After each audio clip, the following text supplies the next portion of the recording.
Hello दोस्तों, स्वागत है आप सभी का आपके अपने यूट्यूब चैनल प्राइम प्रभाकर पे। दोस्तों, जैसा कि आप स्क्रीन पे देख पा रहे हैं, उस पे लिखा हुआ है आधुनिक भारत का इतिहास और उसके बगल में लिखा हुआ है स्पेक्ट्रम बुक।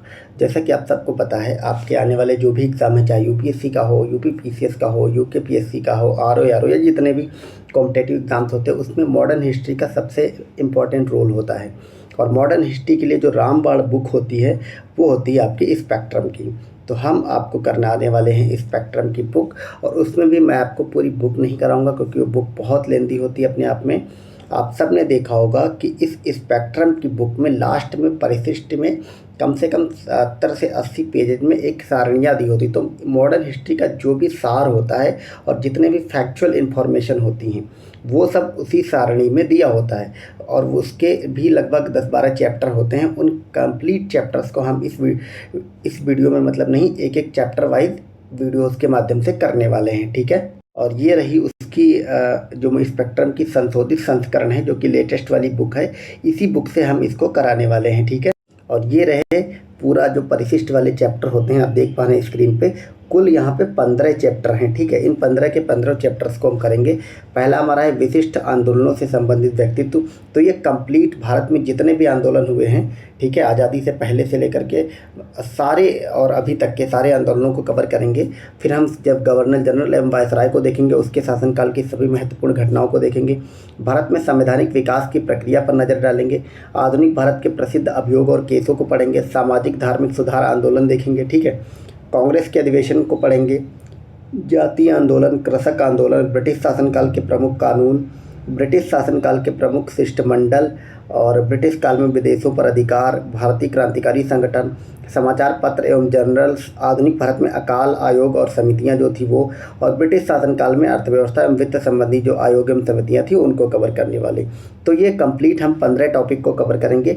और मुझे लगता है मॉडर्न इंडिया में जितने भी फैक्चुअल इन्फॉर्मेशन बनती है, वो सब यहीं से बनती है। और मोस्टली जो भी लोग यूट्यूब पे कराते हैं, वो सब स्पेक्ट्रम की पूरी बुक कराते हैं। इनको लोग छुड़वा देते हैं। लेकिन आपके जो खासकर पीसीएस, आरओ वगैरह के एग्ज़ाम में और वनडे एग्ज़ाम जो होते हैं, उनमें यहीं से सवाल बनते हैं, फैक्चुअल इन्फॉर्मेशन।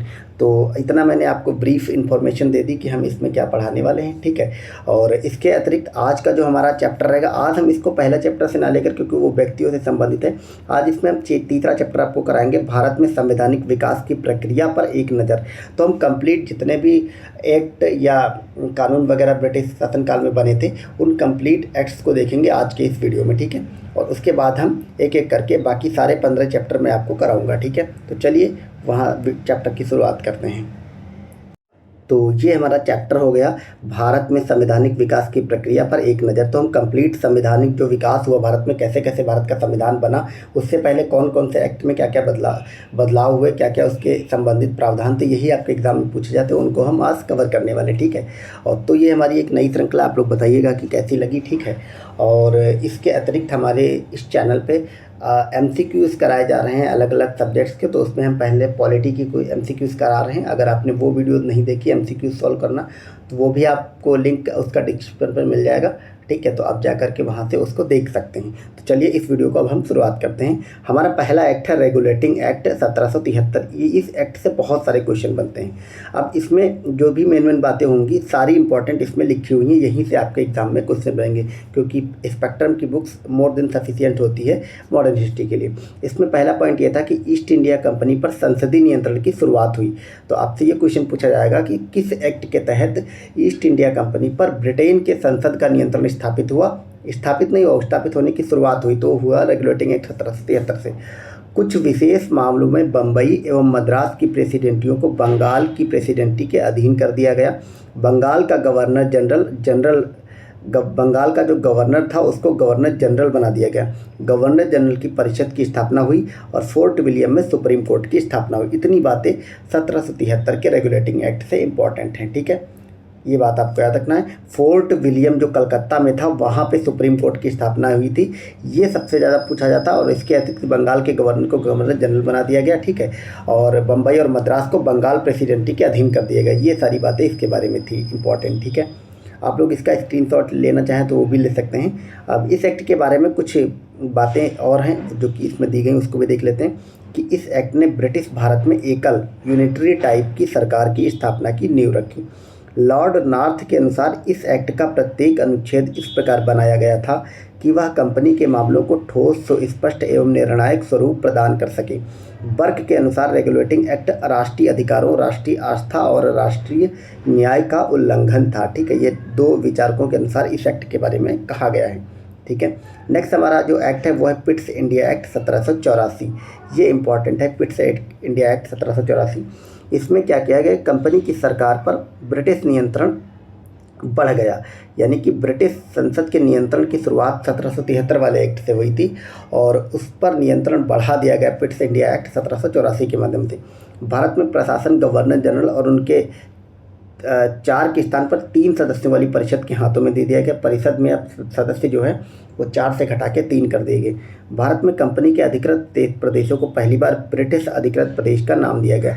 मोस्ट इंपॉर्टेंट ये फैक्ट है, आपसे पूछा जाएगा कि कंपनी के अधिकृत क्षेत्रों को पहली बार ब्रिटिश के अधिकृत क्षेत्र कब कहा गया, तो वो कहा गया पिट्स इंडिया एक्ट के तहत। ठीक है, बम्बई और मद्रास में गवर्नरों की सहायता के लिए 3-3 सदस्यीय काउंसिलें बनाई गई।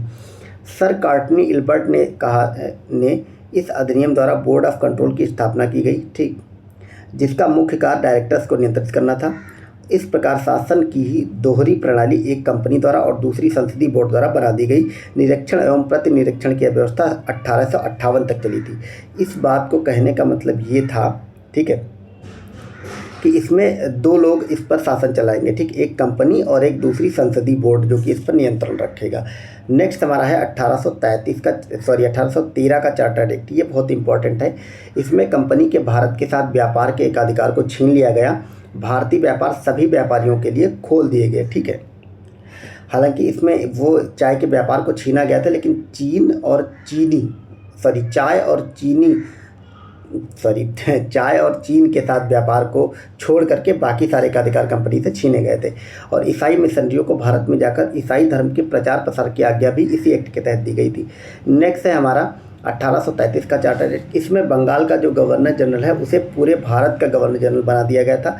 चाय के व्यापार तथा चीन के साथ व्यापार पर कंपनी के एकाधिकार को समाप्त कर दिया गया। 1813 में चाय और चीन को छोड़ करके किया गया था और इसमें कंप्लीट एकाधिकार समाप्त किया गया।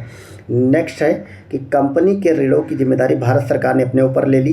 कंपनी के किसी पद पर नियुक्ति के लिए सभी भारतीयों से समानता के आधार पर व्यवहार करने की बात की गई थी।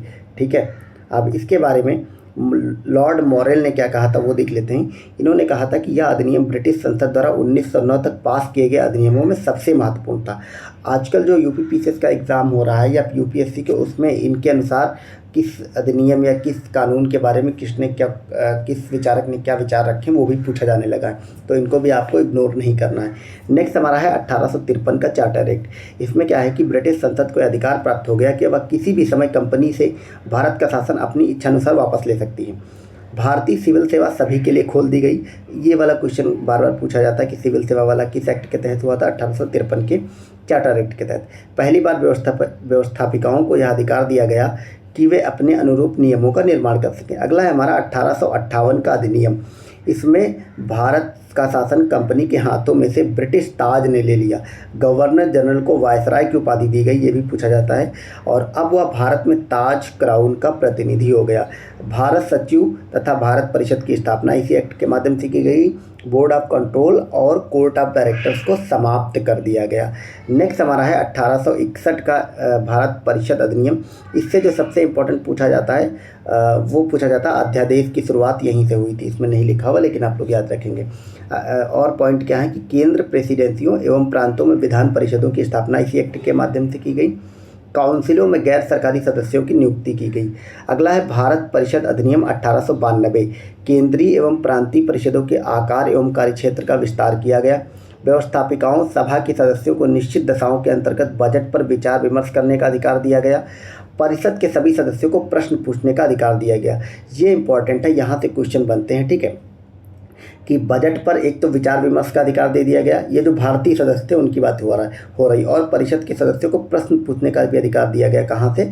1852 के एक्ट के तहत। आप देख पा रहे हैं धीमे धीमे भारतीय लोगों की हिस्सेदारी कानून निर्माण में बढ़ रही है।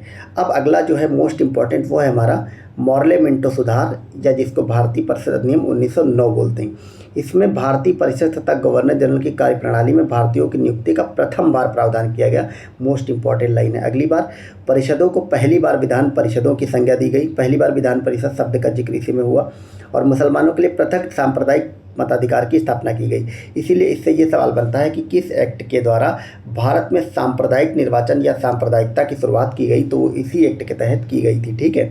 और अगला है, परिषदों में गैर सरकारी प्रस्तावों को लाने की प्रक्रिया प्रारंभ। गैर सरकारी मतलब भारतीय लोग, सरकारी लोग माने जाते थे ब्रिटिश लोग। ठीक है, उनके द्वारा लाए गए प्रस्तावों की प्रक्रिया को प्रारंभ किया गया। अगला है हमारा भारत सरकार अधिनियम 1919। इसको हम मॉन्टेग्यू चेम्सफोर्ड सुधार भी कहते हैं। इसके तहत क्या था, ये 1909, 1919 और 1935 वाले इंपॉर्टेंट हैं। ठीक है, तो देखते हैं इसमें क्या प्रावधान था कि प्रांतों में द्वैध शासन की व्यवस्था की गई। प्रांतों के ऊपर केंद्रीय नियंत्रण में कुछ ढीलापन दिया गया। तो ये आपको याद रखना कि प्रांतों में द्वैध शासन 1919 के एक्ट के तहत लगा। केंद्रीय व्यवस्थापिका को 2 सदनों में विभक्त कर दिया गया, भारतीय विधानसभा और भारतीय राज्य परिषद। प्रांतीय व्यवस्थापिका के सदस्यों की संख्या में वृद्धि की गई। सिखों, आंग्ल भारतीयों, ईसाइयों और यूरोपियों को भी पृथक प्रतिनिधित्व प्रदान किया गया। तो जो मॉर्लेमेंटो एक्ट के तहत मुस्लिमों का प्रतिनिधित्व था, पृथक निर्वाचन, उसको 1919 में बढ़ाया गया सिख, आंग्ल भारतीय, ईसाई और यूरोपियों के लिए। ठीक है, तो इतना इंपॉर्टेंट बातें 1919 के बारे में। अब हम नेक्स्ट देखेंगे 1935 का अधिनियम। 1935 के अधिनियम में जो इम्पोर्टेंट बातें हैं वो ये थी कि भारतीय संघ की स्थापना, जिसको अखिल भारतीय संघ बोलते हैं, इसी के द्वारा स्थापित किया गया था। एवं प्रांतों को स्वशासन का अधिकार दिया गया। ठीक है, यानी कि प्रांतों को से द्वैध शासन अब हटा दिया गया और उसको केंद्र में लागू कर दिया गया। शासन के संपूर्ण विषयों को 3 भागों, संघीय, प्रांतीय और समवर्ती भागों में बांटा गया। संघ सरकार के लिए द्वैध शासन की व्यवस्था की गई। प्रांत से द्वैध शासन हटाया गया जो 1919 में लागू हुआ था। संघीय न्यायालय और केंद्रीय बैंक की स्थापना भी की गई। अगला है भारतीय स्वतंत्रता अधिनियम 1947। इसमें क्या था कि ब्रिटिश संसद की उत्तरदायित्वता एवं प्रभुत्ता की समाप्ति की गई। डोमिनियन व्यवस्थापिकाएं संप्रभुता संपन्न बन गईं। गवर्नर जनरल एवं प्रांतीय गवर्नर संवैधानिक प्रमुख बन गए। ब्रिटिश सम्राट की देशी राज्यों से सर्वोच्च सत्ता समाप्त हो गई। 15 अगस्त 1947 को भारत का विभाजन करके भारत और पाकिस्तान नामक 2 स्वतंत्र राज्यों का निर्माण का प्रावधान किया गया। और ब्रिटिश सम्राट की भारत सम्राट की उपाधि जो है वो समाप्त हो गई। ठीक है, तो ये हमने आज़ादी का 1947 वाला अधिनियम देख लिया। और इस प्रकार हमारा कंप्लीट जितने भी कॉन्स्टिट्यूशनल डेवलपमेंट के एक्ट वगैरह थे वो सब देख लिए। मोस्ट इंपॉर्टेंट ये चैप्टर है यहाँ से। और मेनली मैं आपको परिशिष्ट वाला करा रहा हूँ जो कि आपके स्पेक्ट्रम में लास्ट में दिया हुआ है। ठीक है, तो यहाँ से फैक्चुअल इन्फॉर्मेशन आपको ज़्यादा मिलेगी। और आपके एग्ज़ाम में यूपीपीसी आर वगैरह में और यहाँ तक यूपीएससी में भी यहाँ से फैक्चुअल इन्फॉर्मेशन पे स्टेटमेंट बनते हैं। अब तो यूपीपीसीएस और आर में भी स्टेटमेंट वाइज क्वेश्चन बनने लगे, तो यहाँ से पूछे जाने की काफ़ी संभावना है। ठीक है, और इसमें टोटल 15 चैप्टर है, मैंने आपको शुरुआत में बताया। मैं इनको कंप्लीट चैप्टर्स को कराऊंगा। ये हमारा तीसरा चैप्टर हमने लिया था। पहले हमको ये मुझे लगा इंपॉर्टेंट है, उसकी व्यक्तियों वाला जब मैं बाकी सारे करा दूंगा, फिर मैं आपको संपूर्ण जितने भी व्यक्ति इंपॉर्टेंट हुए आंदोलन में उन सबको कराऊंगा, पहला वाला जो चैप्टर है। ठीक है, और ऐसे करते हुए हम 15 के 15 लेक्चर में 15 के 15 हम इन चैप्टर्स को कंप्लीट कर लेंगे। इसके अतिरिक्त अगर आपने पॉलिटी के MCQs नहीं देखे, वो सीरीज भी मेरी चल रही है, उसको भी आप लिंक आपको डिस्क्रिप्शन में मिल जाएगा, वहाँ से जाके चेकआउट कर सकते हैं। तो आप लोग कमेंट सेक्शन में अपना फीडबैक दीजिएगा कि ये श्रृंखला कैसी है, और ताकि मुझे पता चले कि मैं ठीक करा रहा हूँ या नहीं करा रहा हूँ। ठीक है, तो ठीक है, आप लोग वीडियो को देखते चलिए और एंड तक जरूर देखें। Thank you so much for watching. Bye bye. Hello दोस्तों, स्वागत है आप सभी का आपके अपने यूट्यूब चैनल प्राइम प्रभाकर पे। दोस्तों, हम स्पेक्ट्रम की परिशिष्ट सीरीज को देख रहे हैं। इसके तहत ये हमारा दूसरा वीडियो है और आज की इस वीडियो में हम देखने वाले हैं भारतीय क्रांतिकारी संगठन को। जितने भी इंपॉर्टेंट भारतीय क्रांतिकारी संगठन थे हम उन सभी को देखेंगे। ठीक है, तो चलिए इस वीडियो की शुरुआत करते हैं और उन संगठनों को, उनके शासनकाल में क्या क्या प्रमुख घटनाएं हुई, वो कब संगठन बना और उसकी स्थापना किसने की, ये सब हम देखेंगे। इन संगठनों से बहुत सारे इंपॉर्टेंट क्वेश्चन बनते हैं। ठीक है, तो चलिए देखते हैं। पहला जो संगठन है वो हमारा मित्र मेला संगठन। इस पर बहुत बार हर state PCS, UP PCS, ROR वगैरह में पूछा गया है। मित्र मेला जो है वो पूना में बना था 1899 में। ठीक है, और इसको बनाया किसने था? इसको बनाया था सावरकर बंधुओं ने। ठीक है, अगला है अनुशीलन समिति। ये कलकत्ता एवं ढाका में 1902 में बनी थी। ठीक है, और इसे बारिंद्र कुमार घोष, जतीन्द्रनाथ बनर्जी, प्रमोथा मित्तर और पुलिन दास, ये चारों नाम आपको याद रखने हैं, क्योंकि आपके एग्जाम में ऐसे सवाल पूछ लेता है कि अनुशीलन समिति में निम्नलिखित में से कौन शामिल नहीं था। तो ये 4 लोग शामिल थे, बरिंद्र कुमार घोष, जतीन्द्रनाथ बनर्जी, प्रमोथा मित्तर एवं पुलिन दास। और अगला है अभिनव भारत। इस पे तो बहुत सवाल पूछे। अभिनव भारत जो है है ये पूना में बनी थी 1904 में, और इसे विनायक दामोदर सावरकर जी ने बनाया था। अगला है हिंदुस्तान रिपब्लिकन एसोसिएशन कानपुर में 1924 में, इसे सचिंद्र नाथ सन्याल एवं योगेश चंद्र चटर्जी ने बनाया था, और भगत सिंह, उधम सिंह, ये 3 लोग इसमें शामिल थे। फिर है गदर इंडिया, गदर दल जिसको बोलते हैं, ये सैन फ्रांसिस्को अमेरिका में बना था और ये 1913 में बना था। ठीक है, गदर जो है ये 1913 में बना था, और ये लाला हरदयाल और सोहन सिंह भाखाना ने मिल करके बनाया था। ठीक है, इसको थोड़ा हम जूम इन कर लेते हैं। तो अगला देखते हैं, अगला है इंडियन इंडिपेंडेंस लीग जापान में 1942 में बनी थी, और इसे रास बिहारी बोस ने बनाया था। हिंदू धर्म संघ, ये चापेकर बंधुओं ने इसका निर्माण किया था। आर्य बांधव समाज, इसे बाल गंगाधर तिलक ने बनाया था। भारत माता समिति, मोस्ट इंपॉर्टेंट है, पूछा जा सकता है, भारत माता समिति 1904 में बनी थी, और इसको JM चटर्जी, नीलकांत ब्रह्मचारी, और दूसरा कौन है, दूसरा वांची अय्यर ने इसको बनाया था। ये नाम आप लोग याद रखेंगे। ठीक है, नेक्स्ट है भीकाजी आंदोलन। एक मिनट, इसको एडजस्ट करते हैं। तो भीकाजी आंदोलन की बात करें तो ये 1902 एवं इससे आगे भी चला, और इसको मैडम भीकाजी कामा ने बनाया था। आत्म उन्नति समिति, ये विपिन बिहारी गांगुली ने इसका निर्माण किया था। Hindu association of America 1913, most important है, सोहन सिंह भाखना ने इसको बनाया था। हिंदुस्तान सोशलिस्ट रिपब्लिक एसोसिएशन, ये दिल्ली में बनी थी 1928 में, फिरोज शाह कोटला जो मैदान है वहाँ पे, और इसको चंद्रशेखर आजाद ने बनाया था। ऊपर जब हमने ये देखा था हिंदुस्तान रिपब्लिक एसोसिएशन, इसी को इसमें बदल दिया गया था। ठीक है, फिर है बंगाल स्वयंसेवी, इसको हेमचंद्र घोष और लीला नाग ने बनाया था। और अगला है श्री संघ, इसको अनिल रॉय ने बनाया था। ये कुछ ऐसे नाम हैं जो कि मतलब इन पे सवाल अभी तक नहीं बने, लेकिन नेक्स्ट टाइम बन सकते हैं, तो इनको अभी आपको याद रखना है। हिंदुस्तान रिपब्लिकन आर्मी, इसको सूर्य सेन ने बनाया था, मोस्ट इंपॉर्टेंट। अनुशीलन समिति मदनापुर 1902 वाली जो थी, इसको ज्ञानेंद्र नाथ बोस ने बनाया था। और फिर भारत माता सोसाइटी पंजाब 1907 में, इसको अंबा प्रसाद व अजीत सिंह ने मिल करके बनाया था। ठीक है, और फिर है नौजवान सभा। नौजवान सभा को 1926 में गठन हुआ था लाहौर में, और इसको भगत सिंह जी ने बनाया था। व्यायाम मंडल पूना 1896-97 में, इसको चापेकर बंधुओं ने बनाया था। और स्वदेश बांधव समिति बारिशाल में बनी थी 1905 में, और इसको अश्विनी कुमार दत्त ने बनाया था। ठीक है, तो इस प्रकार ये हमारी स्पेक्ट्रम की परिशिष्ट वाली सारणी में इतने सारे ये संगठन लिखे हुए हैं। ठीक है, प्रमुख भारतीय क्रांतिकारी संगठन लिखे हुए हैं, और ये 21 लिखे हुए हैं। 21 के 21 मोस्ट इंपॉर्टेंट, यहीं से क्वेश्चन बनते हैं। अब ये इतने कौन से संगठन थे, आपको याद रखना है कि भारतीय आंदोलन के दौरान जो ओवरऑल संगठन थे ये वो नहीं है, ये सिर्फ वो संगठन है जो क्रांतिकारियों ने बनाया। हम अदर वीडियोस में जिसमें अन्य सारे संगठन दिए गए उनको भी कवर करेंगे। ठीक है, तो ऐसे छोटे छोटे वीडियोस के माध्यम से एक एक टॉपिक हम कंप्लीट कवर करते हुए चलेंगे। ठीक है, अगर आप लोग इसका स्क्रीनशॉट लेना चाहते हैं तो ले सकते हैं, मैं इसको पॉज कर देता हूँ यहीं पे। ठीक है, स्क्रीनशॉट ले सकते हैं ताकि आप लोग बार बार रिवाइज कर सकें इसको। इसके अतिरिक्त मैंने जो और वीडियो इस पर बनाए हैं वो भी देख सकते हैं, और अगर आप पॉलिटी के MCQs करने हैं आपको, तो मैं आपको उसकी एक सीरीज चला रहा हूँ, उसका लिंक आपको डिस्क्रिप्शन में मिल जाएगा। ठीक है, तो वीडियो को ऐसे देखते रहिए और अपना फीडबैक हमें जरूर दीजिए। Thank you so much for watching, bye bye. तो दोस्तों स्वागत है आप सभी का आपके अपने YouTube चैनल प्राइम प्रभाकर पे। दोस्तों हम देख रहे हैं स्पेक्ट्रम की बुक को, और उसके तहत हम देख रहे हैं परिशिष्ट वाले पोर्शन को। उसमें हमको टोटल 15 चैप्टर देखने हैं, और 2 चैप्टर इससे पहले हम देख चुके हैं। और आज का जो हमारा टॉपिक है वो है समाचार पत्र और जनरल। मोस्ट इंपॉर्टेंट ये टॉपिक है, क्योंकि आपके आने वाले जितने भी PSC के एग्जाम है, चाहे वो UPPSC का हो, UPPSC RO का एग्जाम, इवन UPSC तक के एग्जाम्स में जितने भी समाचार पत्र थे उसको किसने प्रकाशित किया, कहाँ से प्रकाशित हुआ, कब प्रकाशित हुआ, इन सब पे, और वो किस भाषा का समाचार पत्र है, ये सब जो सवाल है वो पूछे जाते हैं। तो इसमें जो हमारा पहला है, चलिए हम शुरुआत करते हैं इसको। और इसमें मैं आपको बताऊंगा ये कितने कौन से समाचार पत्र किस भाषा में है, उससे जुड़ी हुई कंप्लीट जानकारी। ठीक है, किसने इसका संपादन किया, कहाँ से किया। ठीक है, तो चलिए शुरुआत करते हैं। हमारा जो पहला है वो है बंगाल गजट। ठीक है, इसे कलकत्ता जनरल एडवर्टाइजर भी कहते हैं, कलकत्ता जनरल एडवर्टाइजमेंट भी कहते हैं, और ये साप्ताहिक था। ठीक है, ये साप्ताहिक का मतलब है ये एक सप्ताह में एक बार निकलता था, बंगाल गजट।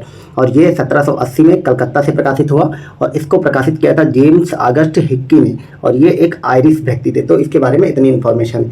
अगला है हमारा इंडिया गजट। ऊपर वाला था बंगाल गजट, और ये है इंडिया गजट।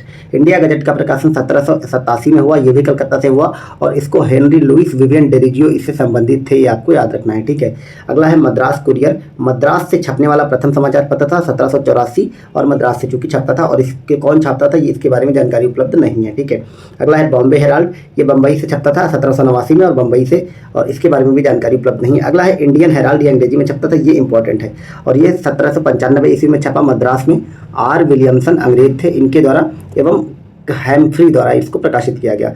जो मोस्ट इंपॉर्टेंट होगा वो मैं आपको बता दूंगा। ठीक है, नेक्स्ट है दिग्दर्शन, प्रथम बंगाली मासिक समाचार पत्र था। ठीक है, और अगला है कलकत्ता जनरल, ये 1818 से कलकत्ता से प्रकाशित हुआ। ठीक है, अगला है बंगाल गजट, ये प्रथम बंगाली समाचार पत्र था। ऊपर हमने देखा बंगाल गजट, ये साप्ताहिक था। ठीक है, वो इंग्लिश में प्रकाशित होता था, लेकिन ये बंगाली था पहला। कौन सा? बंगाल गजट 1818 में प्रकाशित हुआ। JS बकिंघम द्वारा इसको प्रकाशित किया गया। फिर है संवाद कौमुदी, बंगाली में साप्ताहिक छपता था 1818 में। हरीशचंद्र राय, ये इंपॉर्टेंट है आपको याद रखना, बंगाल गजट और बंगाल कौमुदी। ओके, नेक्स्ट है मिरातुल अखबार, ये फारसी भाषा का प्रथम जर्नल था। 1821 ईस्वी में ये प्रकाशित हुआ था और इसके प्रकाशक थे राजा राम मोहन राय। ये मोस्ट इंपॉर्टेंट है, ये कई बार आपके एग्जाम में पूछा भी गया है। राजा राम मोहन राय की जितनी भी किताबें हों, उनके समाचार पत्र हों, ये सभी के सभी बहुत इंपॉर्टेंट होते हैं। ठीक है, अगला है जामे जहानुमा, ये उर्दू का प्रथम समाचार पत्र था। 1822 में प्रकाशित हुआ कलकत्ता से, और इसके भी संपादक जो थे वो राजा राम मोहन राय थे। ये वाला अभी तक नहीं पूछा गया, लेकिन आप लोग याद रखेंगे, ये पूछा जा सकता है। जामे जहानुमा ये राजा राम मोहन राय का है। अगला है बंगदूत, ये 4 भाषाओं जिसमें अंग्रेजी, बंगाली, फारसी और हिंदी में प्रकाशित होने वाला पहला साप्ताहिक था, और यह भी 1822 में हुआ था कलकत्ता से, और इसे एक अंग्रेजी फर्म ने प्रकाशित किया था। ठीक है, नेक्स्ट है बॉम्बे समाचार, ये गुजराती का प्रथम समाचार पत्र था और 1822 कलकत्ता से प्रकाशित हुआ था। राजा राम मोहन राय, द्वारकानाथ टैगोर एवं अन्य उनके जो साथी थे, इन सब लोगों ने मिलकर के प्रकाशित किया गया था। ठीक है, तो ये याद रखना, बॉम्बे समाचार है, लेकिन ये कलकत्ता से प्रकाशित होता था। अगला फिर है बॉम्बे समाचार, ये वही वाला रिपीटेशन लिख दिया गया है। नेक्स्ट है ईस्ट इंडियन, ये दैनिक था, यानी कि रोज छपता था। 19वीं शताब्दी में छपने लगा और इसको हेनरी विवियन डेरेजियो ने प्रकाशित किया था। ये वही है जो बंगाल रिफॉर्म से जुड़े हुए थे। ठीक है, Henry Vivian Derozio, east Indian, ये इंपॉर्टेंट है, आप लोग याद रखें। जो मैं इंपॉर्टेंट बताता हूँ उनको आप लोग जरूर याद रखें। ठीक है, नेक्स्ट है बॉम्बे टाइम्स, ये 1861 के बाद द टाइम्स ऑफ इंडिया यही हो गया। तो आज के समय में जो द टाइम्स ऑफ इंडिया अखबार आता है वो पहले 1861 के बॉम्बे टाइम्स था। ठीक है, ये 1838 में छपा बम्बई से, और रॉबर्ट नाइट ने इसकी आधारशिला रखी थी और थॉमस बेनेट ने इसको बाद में प्रकाशित किया था। ओके, अब हम चलते बाकी के देखते हैं। तो अगला हमारा है रफ्त गुफ्तार, मोस्ट इंपॉर्टेंट ये है, कई बार यहाँ से आपके क्वेश्चन भी बनते हैं। ठीक है, रफ्त गुफ्तार जो है गुजराती का था, और ये पाक्षिक था। पाक्षिक मतलब एक पक्ष 15 दिन का होता है, तो ये 15 दिन पर निकलता था। 1851 में प्रकाशित होता था। दादा भाई नौरोजी इसके संपादक थे, मोस्ट इंपॉर्टेंट है। अगला हिंदू पैट्रियट, ये भी कलकत्ता से निकलता था, 1853 में शुरुआत हुआ, और ये गिरीश चंद्र घोष, बाद में हरीशचंद्र मुखर्जी इसके मालिक एवं संपादक बन गए थे। कई बार हिंदू पैट्रियट जब पूछा जाता है तो उसमें हरीशचंद्र मुखर्जी का नाम दिया रहता है। ठीक है, हरीशचंद्र और गिरीश चंद्र, ये दोनों नाम आप याद रखेंगे। अगला है सोम प्रकाश, मोस्ट इंपॉर्टेंट, ये प्रथम बंगाली राजनीतिक समाचार पत्र था। 1858 में कलकत्ता से प्रकाशित हुआ और द्वारिकानाथ विद्याभूषण ने इसको प्रकाशित किया। अगला है इंडियन मिरर, ये भी 1862 में कलकत्ता से प्रकाशित होता था। देवेंद्र नाथ टैगोर इसके संपादक थे, मोस्ट इंपॉर्टेंट है ये। बंगाली यह एवं अमृत बाजार पत्रिका स्थानीय भाषा के प्रथम पत्र थे। 1862 कलकत्ता, गिरीश चंद्र घोष इसके संपादक थे। फिर 1879 से इसका प्रकाशन का जो दायित्व है वो एस एन बनर्जी ने संभाल लिया था। ठीक है, सुरेंद्र नाथ बनर्जी, एस एन बनर्जी मतलब सुरेंद्र नाथ बनर्जी। अगला है नेशनल पेपर 1865 में कलकत्ता से छपता था और इसके जो संपादक थे वो देवेंद्र नाथ टैगोर थे। नेक्स्ट है मद्रास मेल, ये भारत का प्रथम शांति समाचार पत्र था। 1868 में मद्रास से छपता था और इसके जो संपादक थे ये मतलब अज्ञात हैं। नेक्स्ट है अमृत बाजार पत्रिका, जिसको कि एबीपी कहते हैं। अभी प्रारंभ में बंगाली एवं बाद में अंग्रेजी में प्रकाशित दैनिक समाचार पत्र था। 1868 में जैसोर जिला से प्रकाशित होता था और शिशिर कुमार घोष और मोतीलाल घोष इसके संपादक होते थे। अगला है बंगदर्शन, बंगाली में छपता था। 1873 कलकत्ता से बंकिम चंद्र चटर्जी इसके संपादक थे। ये आपको याद रखना है, बंगदर्शन जो है वो बंकिम चंद्र चटर्जी का समाचार पत्र था। ठीक है, ये वाला जो पोर्शन है आप नहीं भी याद रखेंगे तो कोई इतना फर्क नहीं पड़ेगा। कभी कभी मिलान करने को दे दिया जाता है कि कौन सा समाचार पत्र कब प्रकाशित, तो ये इतना याद रखना भी पॉसिबल नहीं होगा, लेकिन एटलीस्ट आपको ये समाचार पत्र इसके संपादक जरूर याद रखना। तो और इसमें एक चीज़ ये भी आप देख रहे हैं, ज़्यादातर ये जो सारे नाम ये मतलब बंगाल के हैं, और बंगाल के हैं तो मोस्टली ये सारी चीज़ें जो हैं वो कलकत्ता से ही प्रकाशित होती थी उस समय, क्योंकि उस समय जो बंगाल था वो शिक्षा का एक बड़ा केंद्र हुआ करता था। ठीक है, सारे मतलब शिक्षाविद जो थे हो रहे थे उस समय के जितने फेमस पर्सनालिटी वो सब कलकत्ता या बंगाल से ही निकल रही थी। ठीक है, खैर नेक्स्ट देखते हैं इंडियन स्टेट्समैन, बाद में ये स्टेट्समैन बन गया था। ये रॉबर्ट नाइट द्वारा प्रारंभ किया गया था। द हिंदू अंग्रेजी में था और साप्ताहिक था। आज भी जो द हिंदू आता है, आप तो दैनिक आने लगा है। ये 1878 मद्रास से प्रकाशित हुआ था और GS अय्यर, C राघवाचार्य और सुब्बाराव पंडित ये इसके संस्थापकों में से एक थे। फिर नेक्स्ट है ट्रिब्यून, ये दैनिक अखबार था। 1881 लाहौर से छपता था। दयाल सिंह मजीठिया इसके संपादक थे। अगला है केसरी, ये मराठी का दैनिक था एवं मराठा अंग्रेजी का साप्ताहिक था। ये तिलक जो थे, मेनली ये तिलक के समाचार पत्र थे। 1881 में बम्बई से छपता था। ठीक है, और चिपलूकण आगरकर, तिलक से पहले क्रमशः आगरकर और प्रोफेसर केलकर इसके संपादक रहे थे। ठीक है, लेकिन ये जो है ये चाहे केसरी हो चाहे मराठा हो, ये दोनों के दोनों तिलक से जोड़ करके देखी जाती हैं, आप याद रखेंगे। हालांकि इसमें ये दो चीज़ें और भी ऐड की गई हैं, बहुत अच्छी चीज़ें हैं। पूछा जा सकता है कि इससे पहले कौन थे तिलक से, तो वो थे चिपलूकड़ और आगरकर। ठीक है, और इसमें कई बार ये भी पूछता है कि केसरी किस भाषा का था, तो केसरी मराठी का था और मराठा जो था वो अंग्रेजी का था। नेक्स्ट है स्वदेश मित्रम, ये तमिल समाचार पत्र था और इसको जो है एक मिनट, हाँ, स्वदेश मित्रम और परिदर्शक ये साप्ताहिक था, ये दोनों के दोनों मद्रास से छपते थे और GS अय्यर इसके संपादक थे। ठीक है, नेक्स्ट है युगांतर। युगांतर आप सबको पता बिपिन चंद्र पाल के प्रकाशित करते थे, ये इंपॉर्टेंट है। संध्या, ये भी इंपॉर्टेंट है, बारिंद्र कुमार घोष एवं भूपेंद्र नाथ दत्त। काल, काल जो है ये ब्रह्म बांधव उपाध्याय के द्वारा प्रकाशित किया गया था और इंडियन सोशियोलॉजिस्ट ये महाराष्ट्र से छपता था और इसका भी जो संपादक हैं वो ज्ञात नहीं है। अगर मैं ये जब हटा देता हूँ तो आप लोग स्क्रीनशॉट ले सकते हैं इसका, क्योंकि बाद में आपको रिवाइज करने में आसानी रहेगी। अगले देखते हैं कौन बचे हैं हमारे।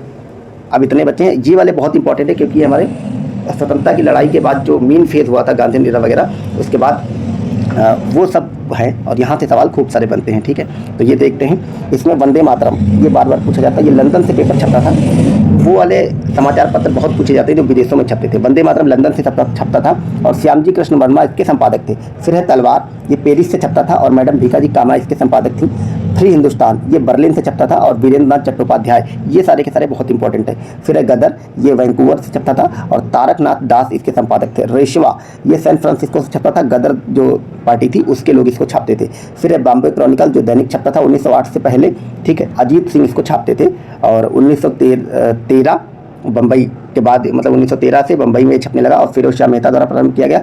संपादक BG हॉर्नीमैन एक अंग्रेज था, ये सब मिलकर करते थे। फिर है द हिंदुस्तान टाइम्स, ये 1920 में दिल्ली से छपता था। KM पडिक्कर ने इसकी स्थापना की, अकाली दल आंदोलन के एक भाग के रूप में इसकी स्थापना की गई थी। द मिलाप उर्दू का दैनिक समाचार पत्र था, लाहौर से छपता था और M.K. चांद द्वारा स्थापित किया गया था। और लीडर जो है वो अंग्रेजी का समाचार पत्र था और मदन मोहन मालवीय का था, ये इंपॉर्टेंट है, याद रखेंगे। मदन मोहन मालवीय का क्या था, लीडर समाचार पत्र। फिर है कीर्ति, जो 1926 में पंजाब से छपता था और संतोष सिंह इसके संपादक थे। फिर है बहिष्कृत भारत, मराठी पाक्षिक, 1927 में छपता था, B.R. अम्बेडकर इसके संपादक थे। ये बहुत इंपॉर्टेंट है, आप लोग याद रखेंगे। बहिष्कृत भारत, एक बहिष्कृत हितकारिणी सभा है, उसकी भी स्थापना ये B.R. अम्बेडकर ने की थी। फिर है कुदी अराशु, ये तमिल का समाचार पत्र था और E.V. रामास्वामी नायकर पेरियार जो थे वो इसको छापते थे, ये आप याद रखेंगे, इनके बारे में कई बार सवाल बनते हैं। कुदी अराशु लिख के आएगा तो आप लोग कन्फ्यूज हो सकते हैं। E.V. रामास्वामी नायकर या पेरियार इसके संपादक थे। फिर है क्रांति, 1927 में छपता था महाराष्ट्र से और S.N. मिर्जाकर, K.L. जोगलेकर और S.V. वाघाटे पूछे, मतलब ये नाम थोड़ा वैसे वाले हैं, साउथ के नाम है। ठीक है, इनको आप लोग याद रखेंगे। फिर है बंदी जीवन, ये बार बार पूछा जाता, बंगाल से छपता था, सचिंद्रनाथ सान्याल इसके संपादक थे। अल हिलाल 1912 कलकत्ता से छपता था और अबुल कलाम आज़ाद, ये सारे इंपॉर्टेंट है, बंदी जीवन, अल हिलाल। अल बिलाग 1913 में कलकत्ता से छपता था और अबुल कलाम आज़ाद। अल हिलाल पूछा गया लेकिन अल बिलाग भी आप याद रखेंगे। यंग इंडिया और कॉमनवेल्थ, यंग इंडिया बम्बई से छपता था और कॉमनवेल्थ मद्रास से छपता था और इन दोनों,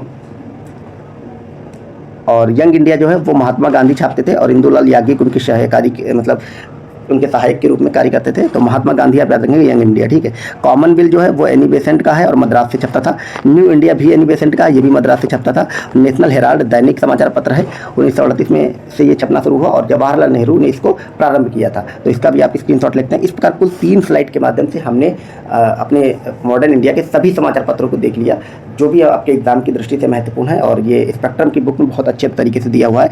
और इस तरह स्पेक्ट्रम में जो भी आपके मतलब परिशिष्ट में टॉपिक 15 दिए हुए हैं, उसमें ये हमारा तीसरा वीडियो है। इसी तरह हम एक एक करके सारे पूरे की पूरी परिशिष्ट वाले चैप्टर आपके करा देंगे। आपको मेरी ये पहल कैसी लग रही है कमेंट सेक्शन में ज़रूर बताएं और अपनी फीडबैक भी दें। और अगर वीडियो यूजफुल लग रहा हो तो आप चैनल को लाइक शेयर एंड सब्सक्राइब कर सकते हैं। Thank you so much for watching, bye bye.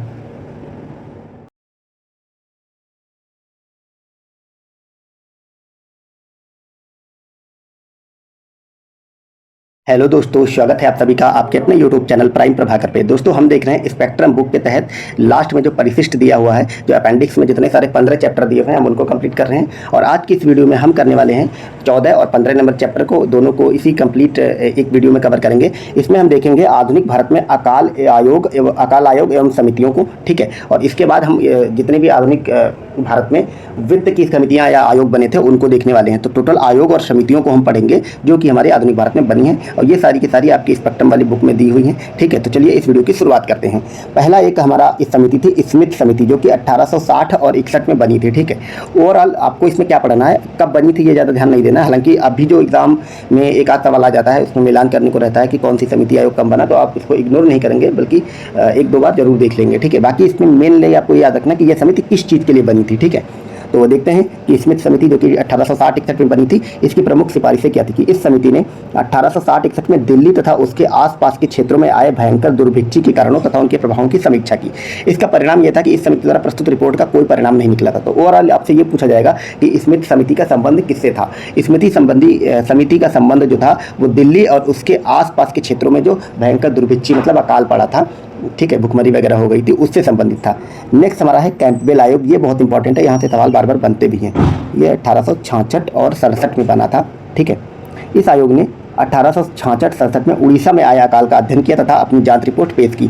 आयोग का विचार था कि अकाल के समय राहत कार्य का दायित्व सिर्फ स्वयंसेवी संस्थाओं पर ही नहीं है।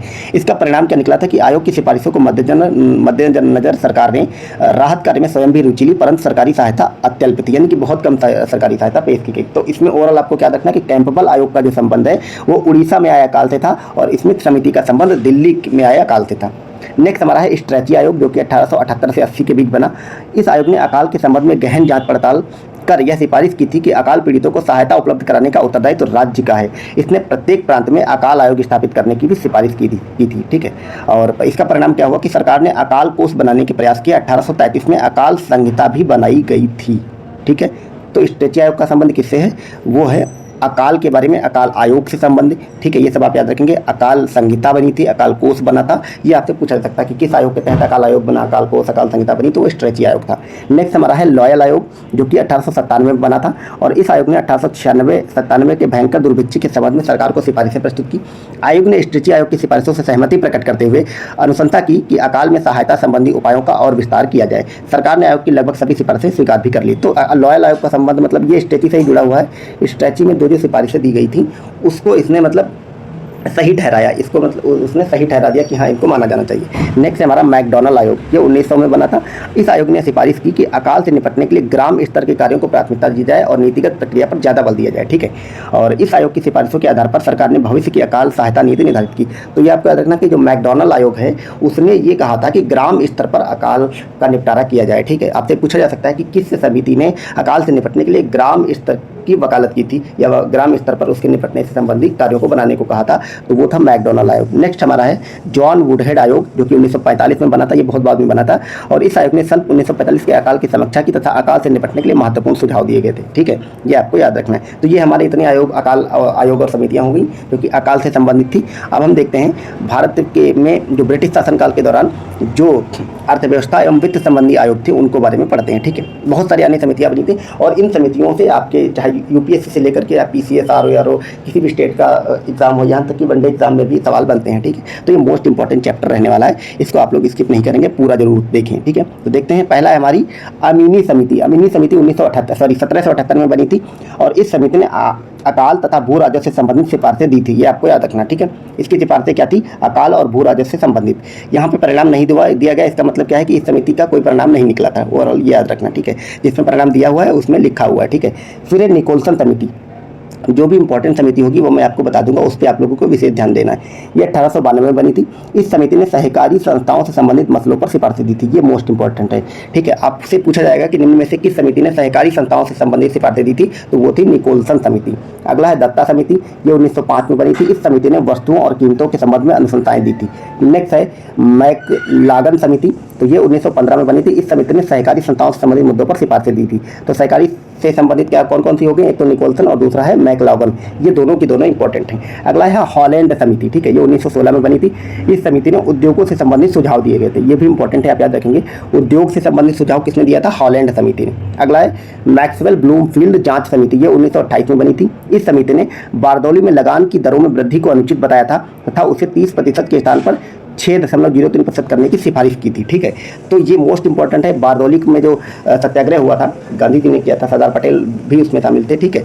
और उसमें उसकी जांच के लिए जो समिति बनी थी उसका नाम था मैक्सवेल ब्लूमफील्ड जांच समिति। मोस्ट इंपॉर्टेंट ये है। इसका परिणाम भी आया था कि सरकार ने इस समिति की सिफारिशें स्वीकार कर ली थी और लगान की दरों को 30 से घटाकर 6.03% कर दिया था, ठीक है।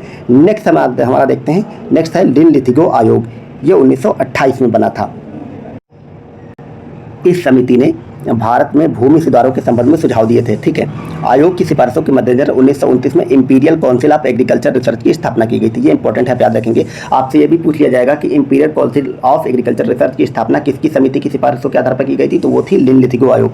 तो ओवरऑल इतना याद रखना कि लिन-लिथिगो आयोग का संबंध भूमि सुधारों से संबंधित था। ठीक है, एग्रीकल्चर से रिलेटेड। इसको आप स्क्रीन पर ले सकते हैं। नेक्स्ट देखते हैं, नेक्स्ट हमारा जो 8वां आयोग है वो है व्हिटले आयोग। ये इंपॉर्टेंट है, यहाँ से कई बार सवाल भी बनते हैं। व्हिटले आयोग क्या है? ठीक है, तो व्हिटले आयोग का संबंध तत्कालीन औद्योगिक कार्यशालाओं तथा बागान श्रम के संबंध में अनुशंसाएं दी थी। इसमें बागान श्रम ये पूछ लिया जाता है किससे संबंधित है, व्हिटले आयोग से। ये 1929 में बना था। इसमें परिणाम क्या हुआ था कि सरकार ने आयोग की सिफारिशें मानकर आवश्यक कदम उठाए तथा कई नए कानून बनाए और पुराने कानूनों को संशोधित भी किया था। नेक्स्ट है सप्रू समिति। ये 1934-35 में गठित हुई थी। इस समिति ने मध्य वर्ग में व्याप्त बेरोजगारी के संबंध में अध्ययन कर सिफारिशें दी थी। तो याद रखना आपको कि सप्रू समिति का संबंध किससे है? बेरोजगारी से। आपको ये टर्मिनोलॉजी याद रखनी कि किस समिति का संबंध किससे है। अब इसके परिणाम क्या थे कि समिति की सिफारिशें 1935 में प्रकाशित की गई थी तथा सरकार ने इस संबंध में कुछ कदम भी उठाए थे। नेक्स्ट है नियमर समिति। ये 1936 में गठित हुई थी। इस समिति ने केंद्र व राज्यों के मध्य वित्तीय संबंधों के विषय में सुझाव दिए थे। तो वो आपसे पूछा जाएगा कि केंद्र व राज्यों के मध्य वित्तीय संबंध स्थापित करने वाली या उससे संबंधित सुझाव किसने दिए थे, तो वो दिए थे नियमर समिति। फिर है वेल्बी आयोग। ये इंपॉर्टेंट है। इस समिति ने धन निष्कासन के मुद्दे पर दादा भाई नौरोजी से बहस की थी। तो ये था वेल्बी आयोग। मोस्ट इंपॉर्टेंट है, ये आपको याद रखना। आपसे सीधे क्वेश्चन पूछा सकता है कि दादा भाई नौरोजी से धन निष्कासन के मुद्दे पर किस आयोग ने बहस की थी, तो वो था वेल्बी आयोग। ठीक है, नेक्स्ट है इंडियन स्टैट्यूटरी आयोग या लेटन समिति। इस समिति ने केंद्र तथा राज्यों के मध्य राजस्व के बंटवारे संबंधी सुझाव दिए थे। अगला है वित्तीय संबंध समिति या मेस्टन आयोग। इसने राजस्व के विभक्त मदों का त्याग करने की आवश्यकता पर बल दिया था और इसमें परिणाम क्या हुआ था कि आयोग की कुछ मदें प्रांतों के लिए तथा शेष केंद्र के लिए निश्चित कर दी गई थी। फिर है फॉसेट समिति और इस समिति ने चुंगी और वेतन संबंधी सुझाव दिए थे। फिर है क्लाइड आयोग। ये 1940 में गठित हुआ था। इस आयोग का गठन तेभागा आंदोलन से प्रेरित था। आयोग ने 2/3 हिस्सा बटाईदारों को देने की मांग को उचित ठहराया था। ये इंपॉर्टेंट है, आप लोग याद रखेंगे। आपसे सिर्फ ये पूछा जाएगा निम्न में से किस आयोग का संबंध तेभागा आंदोलन से, या फिर ऐसे पूछ लेंगे कि तेभागा आंदोलन के बाद किस समिति का तेभागा आंदोलन के जांच के लिए या उसमें जो मांगे थी उनके लिए किस आयोग का गठन हुआ था, तो वो था क्लाइड आयोग। ठीक है, क्लाइड आयोग वो था।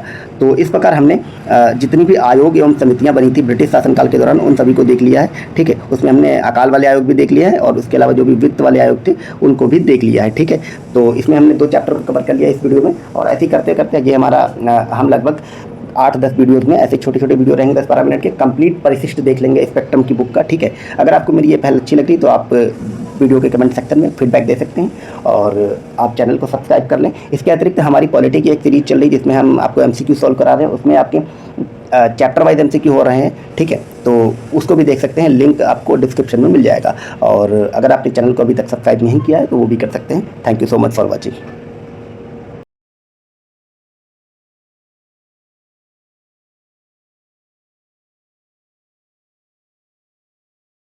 हेलो दोस्तों, स्वागत है आप सभी का आपके अपने YouTube चैनल प्राइम प्रभाकर पे। दोस्तों आज की इस वीडियो में हम देखेंगे स्पेक्ट्रम के परिशिष्ट सीरीज के तहत ये हमारा 5वां वीडियो है। इसमें हम 2 चैप्टर कवर करेंगे, 10वां और 11वां चैप्टर। इसमें पहले चैप्टर में हम देखने वाले हैं ब्रिटिश शासनकाल के प्रमुख शिष्टमंडलों को, यानी कि ब्रिटिश शासनकाल के दौरान भारत के पड़ोसी देशों में कुछ शिष्टमंडल भेजे गए थे। तो उन शिष्टमंडल का नाम क्या था और उसकी अध्यक्षता कौन सा गवर्नर जनरल या वायसराय कर रहा था। ठीक है, और इसके बाद जो हमारा दूसरा चैप्टर होगा इसी वीडियो में वो हम देखने वाले हैं ब्रिटिश काल में विदेशों पर अधिकार। ठीक है, कि किस देश पे किस गवर्नर जनरल के तहत अधिकार हुआ था और उस अधिकार की प्रवृत्ति क्या थी। तो चलिए इस वीडियो को शुरुआत करते हैं। इससे पहले मैं बता दूं, अगर आपने हमारे चैनल को सब्सक्राइब नहीं किया तो वो भी कर ले और डिस्क्रिप्शन में आपको पॉलिटी का लिंक मिल जाएगा जिसमें हम पॉलिटी के आपको MCQs करा रहे हैं। तो वो जा करके वो भी चैप्टर वाइज करा रहे हैं, तो वो ना सिर्फ MCQs हैं बल्कि आपके कंप्लीट चैप्टर भी कवर होंगे उससे। ठीक है, और वो जो है आपकी जो दिशा एप्लीकेशन वाली बुक आती है उससे मैं करा रहा हूँ। ठीक है, तो इस वीडियो की शुरुआत करते हैं और देखते हैं क्या है। पहला हमारा जो शिष्टमंडल था वो था किर्क पैट्रिक शिष्टमंडल, 1787 में गठित हुआ था। लॉर्ड कॉर्नवालिस इस समय इसके वायसराय थे, गवर्नर जनरल थे और ये नेपाल देश के से संबंधित था। फिर है मैल्कम शिष्टमंडल, 1797 में गठित हुआ था।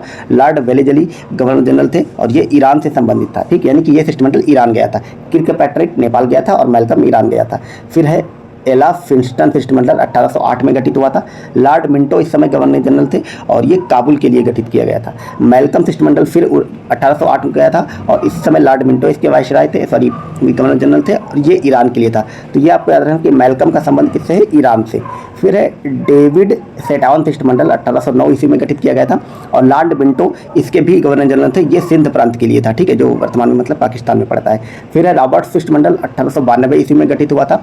लॉर्ड लैंसडाउन इसके गवर्नर जनरल थे और ये काबुल के लिए गठित हुआ था। फिर है डूरंड शिष्टमंडल 1893 ईस्वी में गठित हुआ था। लॉर्ड लैंसडाउन इसके मतलब क्या थे? गवर्नर जनरल या वायसराय थे और ये काबुल के लिए गठित हुआ था, ठीक है। यंग हस्बैंड शिष्टमंडल 1903 में गठित हुआ था। ये आपके एग्जाम में कई बार सवाल पूछा गया था और यंग हस्बैंड शिष्टमंडल की अध्यक्षता जो है वो लॉर्ड कर्जन ने की थी और ये तिब्बत भेजा गया था। यहाँ से डायरेक्ट आपको सवाल मिलते हैं। इन वीडियोज़ को आपको हल्के में नहीं लेना बल्कि पूरा अच्छे से पढ़ के जाना, याद करके जाना है। फिर है डेन शिष्टमंडल 1904 ईस्वी में। इसमें वायसराय लॉर्ड कर्जन थे। डेन और यंग हस्बैंड दोनों में कर्जन था, ठीक है, और ये काबुल के लिए था। यंग हस्बैंड तिब्बत के लिए था और डेन काबुल के लिए था। डॉक्टर अंसारी शिष्टमंडल 1904 ईस्वी में गठित हुआ था। लॉर्ड हार्डिंग इस समय वायसराय थे और ये तुर्की देश के लिए गठित हुआ था, ठीक है। फिर डॉक्टर अटल शिष्टमंडल 1938 में गठित हुआ था। लॉर्ड लिल लिथिगो इस समय इस वायसराय थे और ये चीन के लिए गठित हुआ था। इंपॉर्टेंट है, आप याद रखेंगे, डॉक्टर अटल शिष्टमंडल चीन के लिए और वायसराय उस समय कौन थे? लॉर्ड लिल लिथिगो। तो ये इतने सारे हैं, आप इनका स्क्रीनशॉट ले सकते हैं। आप चलिए हम नेक्स्ट देखते हैं। नेक्स्ट देखने वाले हैं ब्रिटिश काल में विदेशों पर अधिकार, ठीक है। तो किस देश पे कब अधिकार हुआ और गवर्नर जनरल क्या था और अधिकार की प्रवृत्ति क्या थी, ठीक है। तो चलिए वीडियो को शुरुआत करते हैं। पहला देश है हमारा नेपाल। नेपाल पर ब्रिटिश का अधिकार जो है वो 1816 ईस्वी में हुआ था, ठीक है।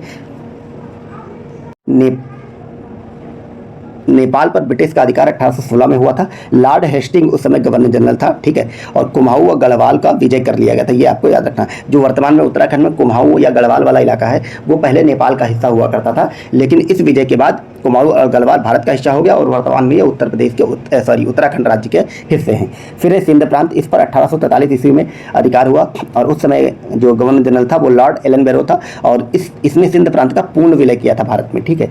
फिर है सिक्किम। इसका 1861 में विलय हुआ। लॉर्ड कैनिंग उस समय वायसराय हो गया था और इसने भी पूर्ण विलय कर लिया था, ठीक है। भूटान 1865 ईस्वी में लॉर्ड लॉरेंस उस समय वायसराय था और भूटान का भी पूर्ण विलय हुआ था। अफगानिस्तान 1879 ईस्वी में इसका विलय हुआ था। लॉर्ड लिटन इस समय वायसराय था और बाह्य नियंत्रण स्थापित हो गया था, यानी कि अफगानिस्तान पर पूर्ण या उसके इलाके नहीं नियंत्रित में आए थे बल्कि अफगानिस्तान पे बाह्य नियंत्रण स्थापित हुआ था। बर्मा 1885 ईस्वी में इसका विलय हुआ था लॉर्ड डफरिन के समय में और इसका पूर्ण विलय किया गया था। ये याद रखेंगे, बर्मा वाला कई बार एग्जाम में पूछता है। लॉर्ड डफरिन था 1885 और पूर्ण विलय हुआ था। मणिपुर का विलय 1891 ईस्वी में हुआ। लॉर्ड लैंसडाउन उस समय वायसराय था और इसका पूर्ण विलय हुआ था। फिर तिब्बत 1903 ईस्वी में इसका विलय हुआ था। लॉर्ड कर्जन उस समय था और लॉर्ड कर्जन ने तिब्बत का भी पूर्ण विलय कराया था, ठीक है। तो इस प्रकार हमने हमारा ये कंप्लीट हो गया ब्रिटिश काल में विदेशों पर अधिकार। और ऊपर के चैप्टर में हमने क्या देखा कि ब्रिटिश काल के प्रमुख शिष्टमंडलों को, ठीक है। 2 चैप्टर हमने इसे एक छोटे से वीडियो में कवर कर ली, मात्र 5 मिनट की वीडियो में। आपको अगर हमारी ये पहल अच्छी लग रही तो आप चैनल को सब्सक्राइब कर सकते हैं और वीडियो कमेंट सेक्शन में बता सकते हैं मैं और क्या आपके लिए कर सकता हूँ। इसके अतिरिक्त आप लोग पॉलिटी के MCQ सीरीज जरूर देखे जाके, लिंक आपको डिस्क्रिप्शन में मिल जाएगा। Thank you so much for watching. Bye bye.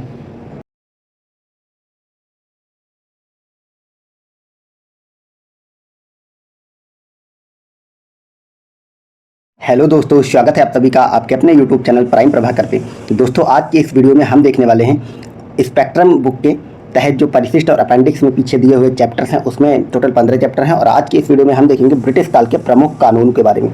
ये ऐसे कानून हैं जो जिसने हमारे समाज को तब से लेकर के आज तक बहुत अफेक्ट किया है, क्योंकि ये मेनली सारे के सारे वो कानून हैं जिन्होंने सामाजिक कानून है या फिर भारत या भारतीय राष्ट्र के संबंध में कानून है और यहाँ से आपके एग्जाम में काफ़ी सारे क्वेश्चन देखने को मिलते हैं। इससे पहले मैं आपको बता दूं, हमारे इस चैनल पे पॉलिटी के MCQ सीरीज की श्रृंखला चल रही है, आप उसको भी जाके देख सकते हैं। उसमें हम चैप्टर वाइज कंप्लीट MCQ करा रहे हैं। उसमें न सिर्फ आपके MCQ होंगे, प्रैक्टिस होंगी, बल्कि आपकी पूरे के पूरे चैप्टर भी कवर होंगे और वो मैं आपको करा रहा हूँ दिशा पब्लिकेशन की बुक से, ठीक है।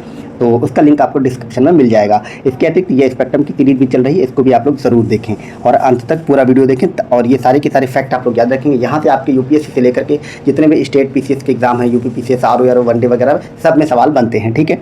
इसमें आपको क्या पढ़ना है कि किस कानून का संबंध किस गवर्नर जनरल या वायसराय से है और उस कानून के तहत कौन सी बातें थी या उसके मुख्य प्रावधान क्या क्या थे, ठीक है। तो पहला है हमारा, इसमें देखते हैं पहला हमारा क्या है, वो है नवजात कानूनों से नवजात कन्याओं की हत्या से संबंधित कानून। ठीक है, उस समय नवजात जो बच्चियां होती थी छोटी छोटी, उनकी हत्या कर दी जाती थी, उससे संबंधित जो कानून है वो 1795 ईस्वी में बना था और जॉन सोर उस समय गवर्नर जनरल था। और इसके मुख्य प्रावधान क्या थे कि नवजात कन्याओं की हत्या पर रोक लगाई गई, इसे साधारण हत्या के बराबर का अपराध घोषित किया गया था। ठीक है, तो इस समय वायसराय गवर्नर जनरल जरूर याद रखना आपको, यहाँ से भी सवाल बनता है कि इससे संबंधित जो कानून बना था उस समय गवर्नर जनरल कौन था। फिर है बाल हत्या निरोधक कानून, यह 1802 ईस्वी में बना, उस समय गवर्नर जनरल लॉर्ड वेलेस्ली था। और इसमें क्या हुआ था कि बंगाल के लोगों द्वारा गंगा एवं समुद्र के संगम में नवजात शिशुओं को फेंकने पर रोक लगा दी गई थी। ठीक है, तो ये आपको याद रखना, इससे पहले बंगाल में गंगा एवं समुद्र के संगम में नवजात शिशुओं को फेंक दिया जाता था। फिर है सती प्रथा निषेध कानून, ये बहुत इंपॉर्टेंट है, यहाँ से बार बार सवाल बनते हैं। 1829 ईस्वी में ये कानून बना था, विलियम बेंटिक उस समय गवर्नर जनरल था और इस पर सती प्रथा कानून पर रोक लग गई थी। फिर है हिंदू विधवा पुनर्विवाह अधिनियम, 1865 ईस्वी में ये गठित हुआ था और लॉर्ड डलहौजी उस समय क्या था, गवर्नर जनरल था। सॉरी, लॉर्ड डलहौजी 1856 ईस्वी में गवर्नर जनरल था और इसमें विधवा विवाह को कानूनी मान्यता दी गई थी। और इसके लिए ये भी पूछा जाता है कि किसने बहुत प्रयास किया था, तो वो प्रयास करने वाले जो शख्स थे वो थे ईश्वरचंद्र विद्यासागर। ठीक है, तो ईश्वरचंद्र विद्यासागर ने विधवा पुनर्विवाह के लिए कार्य किया और इसी के कारण 1856 में लॉर्ड डलहौजी ने ऐसा कानून बनाया कि विधवा विवाह को कानूनी मान्यता प्रदान कर दी गई। नेक्स्ट है सम्मति आयु अधिनियम, ये 1891 में बना था। लेंसडाउन उस समय आपका वायसराय था और इसमें 12 वर्ष से कम आयु के विवाह पर रोक लग गई थी। ठीक है, यानी कि इससे पहले 12 वर्ष से छोटी कन्याओं का विवाह कर दिया जाता था, लेकिन इस कानून के द्वारा 12 वर्ष के बाद ही आप विवाह कर सकते थे। फिर है साइमन कमीशन, ये 1927 में बना था, लॉर्ड इरविन उसमें वायसराय था और इसने संविधान निर्माण योजना दी थी। ये इंपॉर्टेंट है, आपसे पूछा जा सकता है कि संविधान निर्माण योजना किस कमीशन ने दी थी, तो वो दिया था साइमन कमीशन ने। ठीक है, क्योंकि हम लोग इसमें कंफ्यूज हो सकते हैं। मेनली हम लोग साइमन कमीशन को उससे याद रखते हैं कि इसमें सभी के सभी सदस्य, 7 के 7 सदस्य अंग्रेज थे और इसी के विरोध में लाला लाजपत राय की मतलब लाठियों से पीट के हत्या हो गई थी। पर ये ऐसे टर्म पूछ लिए जाते हैं कि संविधान निर्माण योजना किससे संबंधित थी, तो वो भी कमीशन साइमन कमीशन से संबंधित थी। अगला है शारदा कानून, बहुत इंपॉर्टेंट है। शारदा एक्ट हमेशा न्यूज़ में आता रहता है, जो 1930 में बना था, लॉर्ड इरविन इसमें वायसराय थे। इसमें बालकों के लिए विवाह की न्यूनतम आयु 18 वर्ष और बालिकाओं के लिए 14 वर्ष की गई थी। आपसे ये भी पूछा जा सकता है कि शारदा अधिनियम के तहत लड़के एवं लड़कियों की विवाह की उम्र कितनी की गई, तो वो की गई थी 18 और 14 वर्ष। ठीक है, नेक्स्ट है हिंदू महिला संपत्ति कानून, ये 1937 में बना था। उस समय लॉर्ड ऑकलैंड वायसराय थे और इसमें हिंदू महिलाओं को संपत्ति का अधिकार दे दिया गया था, यानी कि हिंदू महिलाओं को संपत्ति का अधिकार दिया गया था पैतृक संपत्ति में। ठीक है, फिर है अगस्त घोषणा, ये 1940 में हुई थी। लिन नितिगो इस समय वायसराय थे और ये प्रादेशिक स्वशासन की बात इसमें कही गई थी। क्रिप्स मिशन प्रस्ताव 1942 में बना था, लिन नितिगो उस समय भी वायसराय थे और इसमें संविधान सभा की योजना की बात की गई थी। फिर है वेवेल प्रस्ताव, 1945 में आया। लॉर्ड वेवेल जो थे उसके उस समय वायसराय थे। सभी दलों को मिलाकर काउंसिल का निर्माण किया जाए ऐसी बात इसमें कही गई थी। फिर एक कैबिनेट मिशन योजना 1946 में आई, लॉर्ड वेवेल उस समय भी वायसराय थे। संघ का निर्माण और प्रांतों को सहायता दी जाए ऐसी बात किसमें कही गई थी, कैबिनेट मिशन में। फिर लास्ट है माउंटबेटन योजना 1947 में बनी, लॉर्ड माउंटबेटन वायसराय थे और भारत का विभाजन इसी योजना के आधार पर किया गया। ये जितने भी आयोग हैं, ये जो 9 के बाद 13 तक हैं, अगस्त घोषणा, क्रिप्स मिशन, वेवेल, कैबिनेट और माउंटबेटन, इनके सन आपको जरूर याद रखना है। ये आपको मिलान करने में आपके यूपी पीसीएस वगैरह या फिर आरओ के एग्जाम में दे दिया जाता है। ठीक है, तो इस प्रकार हमने कंप्लीट ब्रिटिश काल के कानून को देख लिया, जिसमें सभी राजनीतिक और सभी के सभी जो भी सामाजिक कानून थे उन सबको देख लिया है। आपको हमारी ये पहल कैसी लग रही है, आप लोग वीडियो के कमेंट सेक्शन में ज़रूर बताएं। ठीक है, आपने अगर चैनल को सब्सक्राइब नहीं किया, वीडियो को लाइक नहीं किया, तो वो भी ज़रूर कर लें। और इसके अतिरिक्त आप लोग क्वालिटी की जो एमसीक्यू सीरीज है वो भी जाकर जरूर देखें, लिंक आपको डिस्क्रिप्शन में मिल जाएगा। इस वीडियो को यहाँ तक देखने के लिए बहुत बहुत धन्यवाद।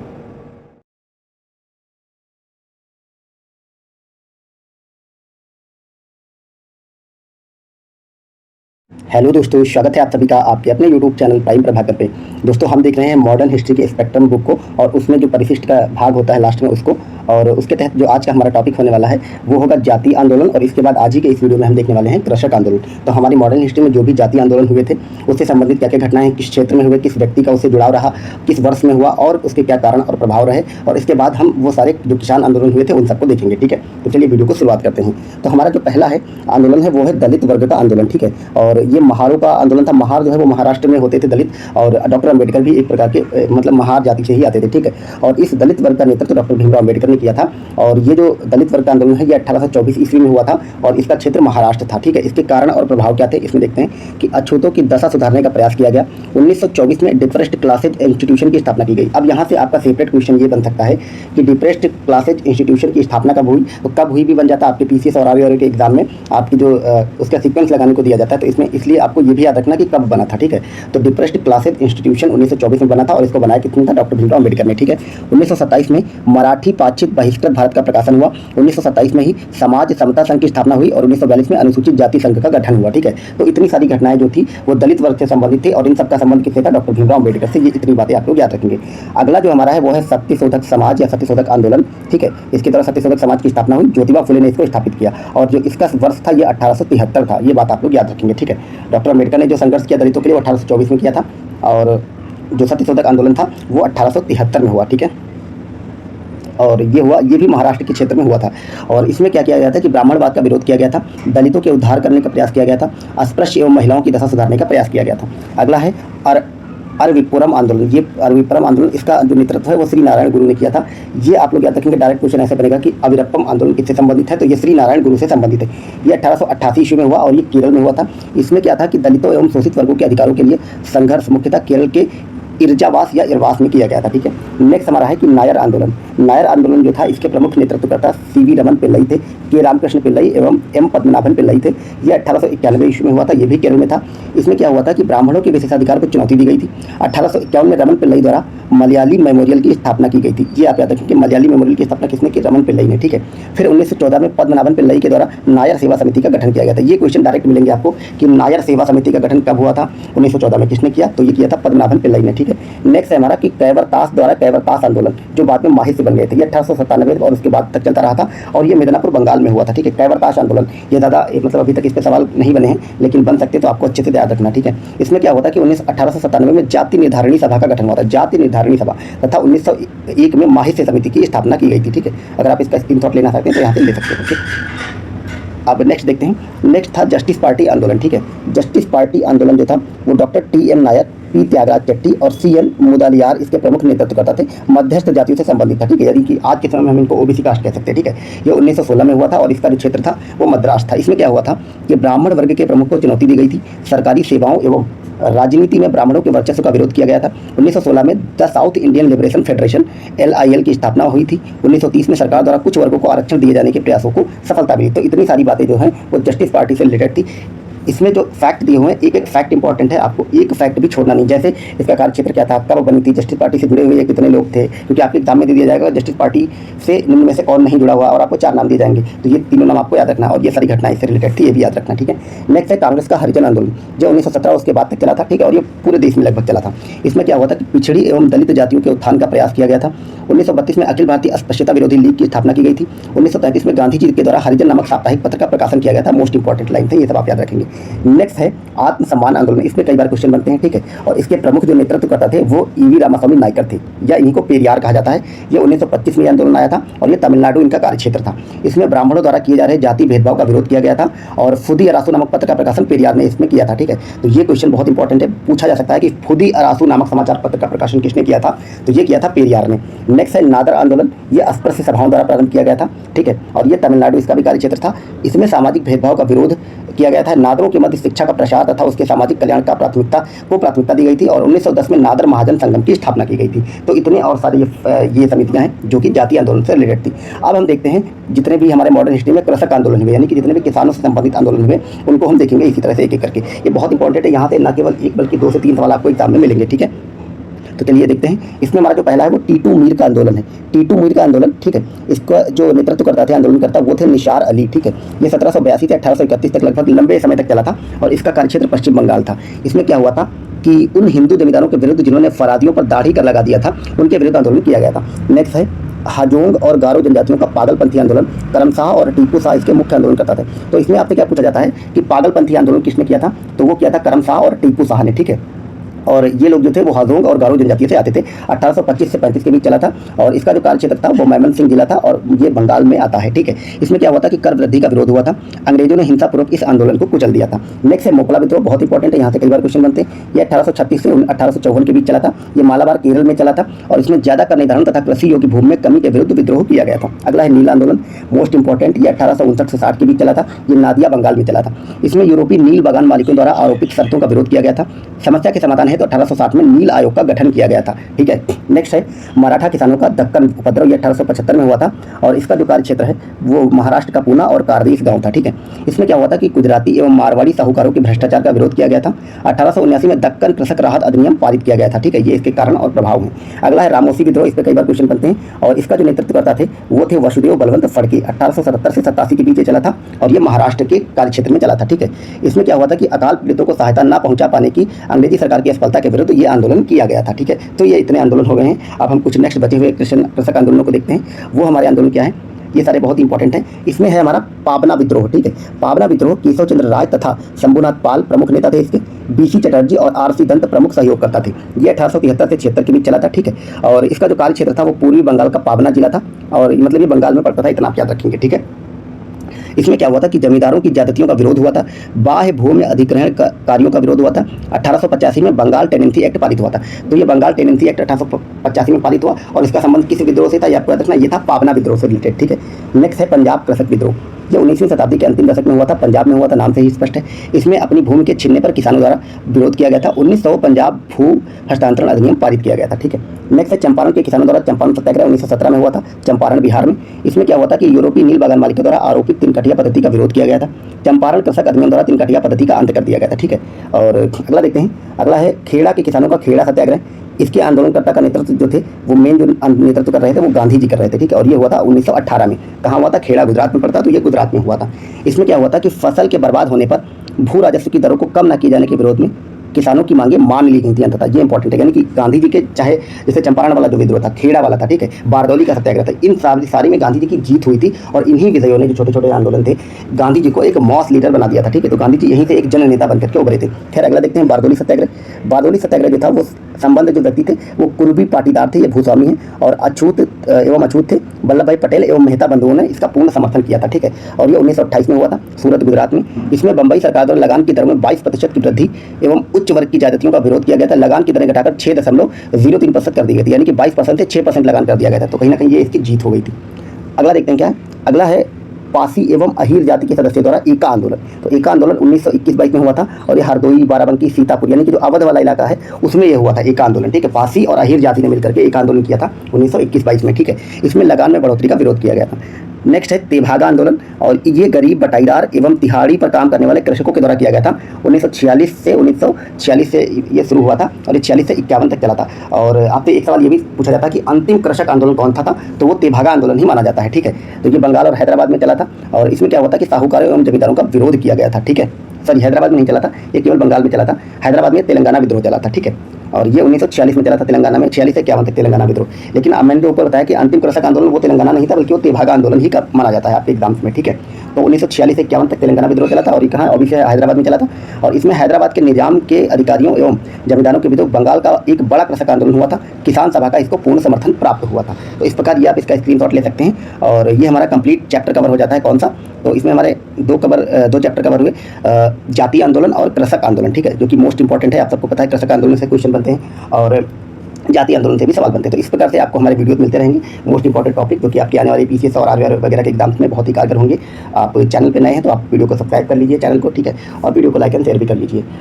तो अगर मैं आपको और भी बता दूं, अगर आप पॉलिटी की एमसीक्यू सीरीज देखना चाहते हैं तो मैं आपकी पॉलिटी की एमसीक्यू सीरीज कवर करा रहा हूँ, उसका लिंक आपको डिस्क्रिप्शन में मिल जाएगा। ठीक है, इसके अतिरिक्त आपको जो मैं हिंदी आरओ की आती है उसको मैंने कंप्लीट कराया है, तो उसकी भी आपको प्लेलिस्ट मिल जाएगी, वो सब वीडियो भी जाके आप देख सकते हैं चैनल पर। ठीक है, तो खैर वीडियो को अंत तक देखने के लिए आप सबका बहुत बहुत धन्यवाद। वीडियो को ऐसे देखते रहिए, अपना सपोर्ट बनाए रखिए। Thank you so much for watching.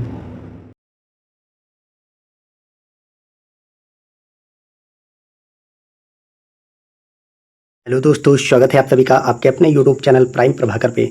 दोस्तों आज की इस वीडियो में हम देखने वाले हैं स्पेक्ट्रम की बुक के तहत परिशिष्ट के तहत चौथा टॉपिक, और ये हमारा टॉपिक है आधुनिक भारत के प्रसिद्ध अभियोग एवं केस। यानी कि हमारी मॉडर्न इंडिया में जितने भी इंपॉर्टेंट केस हुए थे ब्रिटिश काल में, उन सभी केसों के बारे में देखेंगे कि कौन उसका अभियोग था, वो कब हुआ था, किस स्थान पर हुआ था, उस पर क्या आरोप लगाए गए थे और उसका अंतिम निर्णय या फैसला क्या आया था। ठीक है, और इसके अतिरिक्त मैंने आपको और भी सारे वीडियोस करा रखे हैं स्पेक्ट्रम के, जिसका लिंक आपको डिस्क्रिप्शन में मिल जाएगा, तो वो सारे वीडियोस भी जाकर के ज़रूर देखें। ठीक है, चलिए इस वीडियो की शुरुआत करते हैं। तो हमारा जो पहला केस इसमें था वो था बहादुर शाह जफर का केस। ठीक है, बहादुर शाह जफर का जो केस था वो 1857 की क्रांति से रिलेटेड था। ये 27 जनवरी 1858 से 9 मार्च 1858 तक लाल किला दिल्ली में चलाया गया था। ठीक है, इसमें क्या था कि राजद्रोह, षड्यंत्र और 1857 के विद्रोह में षड्यंत्रकारियों का प्रथम हत्याएं एवं अस्थिरता फैलाने का प्रयास किया गया था। इन पर आरोप लगा था कि इन्होंने अस्थिरता फैलाई। और चूंकि आप सबको पता है कि मेरठ से चल करके जब विद्रोही जितने भी थे 1857 के विद्रोह वाले जितने भी स्वतंत्रता सेनानी थे, विद्रोही नहीं, वो सारे लोग जब दिल्ली पहुंचते हैं और वो बहादुर शाह जफर को अपना नेता घोषित कर देते हैं, तो वही सारा आरोप इनके ऊपर राजद्रोह का लगाया गया था। और इसका फैसला क्या आया था कि इस मुगल शासक को उसके पद से हटाकर उसको बंदी बना लिया गया था और बहादुर शाह जफर को रंगून यानी कि म्यांमार में निर्वासित कर दिया गया था। ठीक है, तो ये पूरा केस हुआ था। अगला है सुरेंद्र नाथ बनर्जी के ऊपर केस चला था। ये 4-5 मई 1833 में चला था कलकत्ता उच्च न्यायालय में। ठीक है, आपको ये डेट नहीं याद रखनी, लेकिन सन जरूर याद रखना है कि इन पर केस 1833 में कलकत्ता उच्च न्यायालय में चला था। ठीक, इसमें क्या हुआ था कि न्यायालय की अवमानना का आरोप लगा था और बंगाली में इन्होंने अपने एक उद्धृत लेख लिखा था, उस पर न्यायालय की अवमानना हो गई थी। ठीक है, और फिर इसका फैसला क्या आया था कि इनको 2 वर्ष की कारावास की सजा सुनाई गई थी। नेक्स्ट है बाल गंगाधर तिलक का केस। यह 1897, 1908 और 1916 यानी कि 3 बार इनके ऊपर एक केस चला था। अपने पत्र केसरी में उत्तेजनात्मक एवं सरकार के विरुद्ध विद्रोह करने वाले लेख लिखने के आरोप में इन पर यह केस चला था। इसमें क्या हुआ था, 1897 के मामले में इनको 18 माह का कारावास हुआ। राजद्रोह पूर्ण लेखों के कारण 1000 रुपये का जुर्माना लगाया गया। उस समय 1000 काफ़ी ज़्यादा होते थे। और मांडले निर्वासित कर दिया गया था। मांडले एक जेल थी महाराष्ट्र में। ठीक है, और 1908 में इनको मांडले भेजा गया। जेल की सजा न देकर साधारण दंड दिया गया था। कब? 1916 में। नेक्स्ट अरविंद घोष एवं अन्य के लोग के खिलाफ केस चला था। अन्य 37 लोगों के खिलाफ केस चला था 1908 से 1909 के बीच। इसमें क्या हुआ था कि मुजफ्फरपुर के कलेक्टर की हत्या का प्रयास किया गया था, जिसको कि अलीपुर बम कांड भी बोलते हैं। अलीपुर बम कांड से क्वेश्चन पूछे जाते हैं। इसका निर्णय क्या आया था कि विचाराधीन कैदी के रूप में 1 वर्ष का कारावास देने की घोषणा की गई थी। ठीक है, नेक्स्ट है वीडी सावरकर का केस। बहुत इंपॉर्टेंट और बहुत ही चर्चा में भी रहता है। तो वीडी सावरकर का जो केस था वो 1910 एवं जनवरी 1911 में चला था। इसमें सरकार के विरुद्ध आक्रामक एवं उत्तेजनात्मक भाषण देने तथा हथियार एकत्रित करने व उन्हें विद्रोहियों के बीच वितरित करने का आरोप लगा था। इसमें इनको क्या सजा दी गई थी? इन्हों क्रमशः 2 बार आजीवन कारावास की सजा दी गई थी 50 वर्ष की। ठीक है, 50 वर्ष के आयु के थे वो उस समय। अंतर्राष्ट्रीय न्यायालय हेग ने भी इन्हें दोषी करार दिया था। 10 वर्ष के लिए अंडमान जेल भेजा गया था। ठीक है, काला पानी की सजा इनको वहीं पे दी गई थी। और आपसे ये भी क्वेश्चन बन सकता है कि किस भारतीय स्वतंत्रता सेनानी को अंतर्राष्ट्रीय न्यायालय हेग ने भी दोषी करार दिया था? तो वो यही हमारे वीडी सावरकर जी थे। ठीक है, नेक्स्ट देखते हैं। अगले हैं महात्मा गांधी एवं शंकर दयाल बैंकर, यानी कि इनको हम शंकर दयाल शर्मा भी कहते हैं। ये यंग इंडिया के प्रकाशक थे और इनका जो केस था वो 1922 में हुआ था। इन पर आरोप था यंग इंडिया में ब्रिटिश सरकार के विरुद्ध 4 उत्तेजनात्मक लेख लिखने का। ठीक है, और उनको प्रकाशित करने का। गांधी को 6 वर्ष के कारावास की सजा सुनाई गई थी, किंतु स्वास्थ्य कारणों से 1924 में इन्हें रिहा कर दिया गया था। ठीक,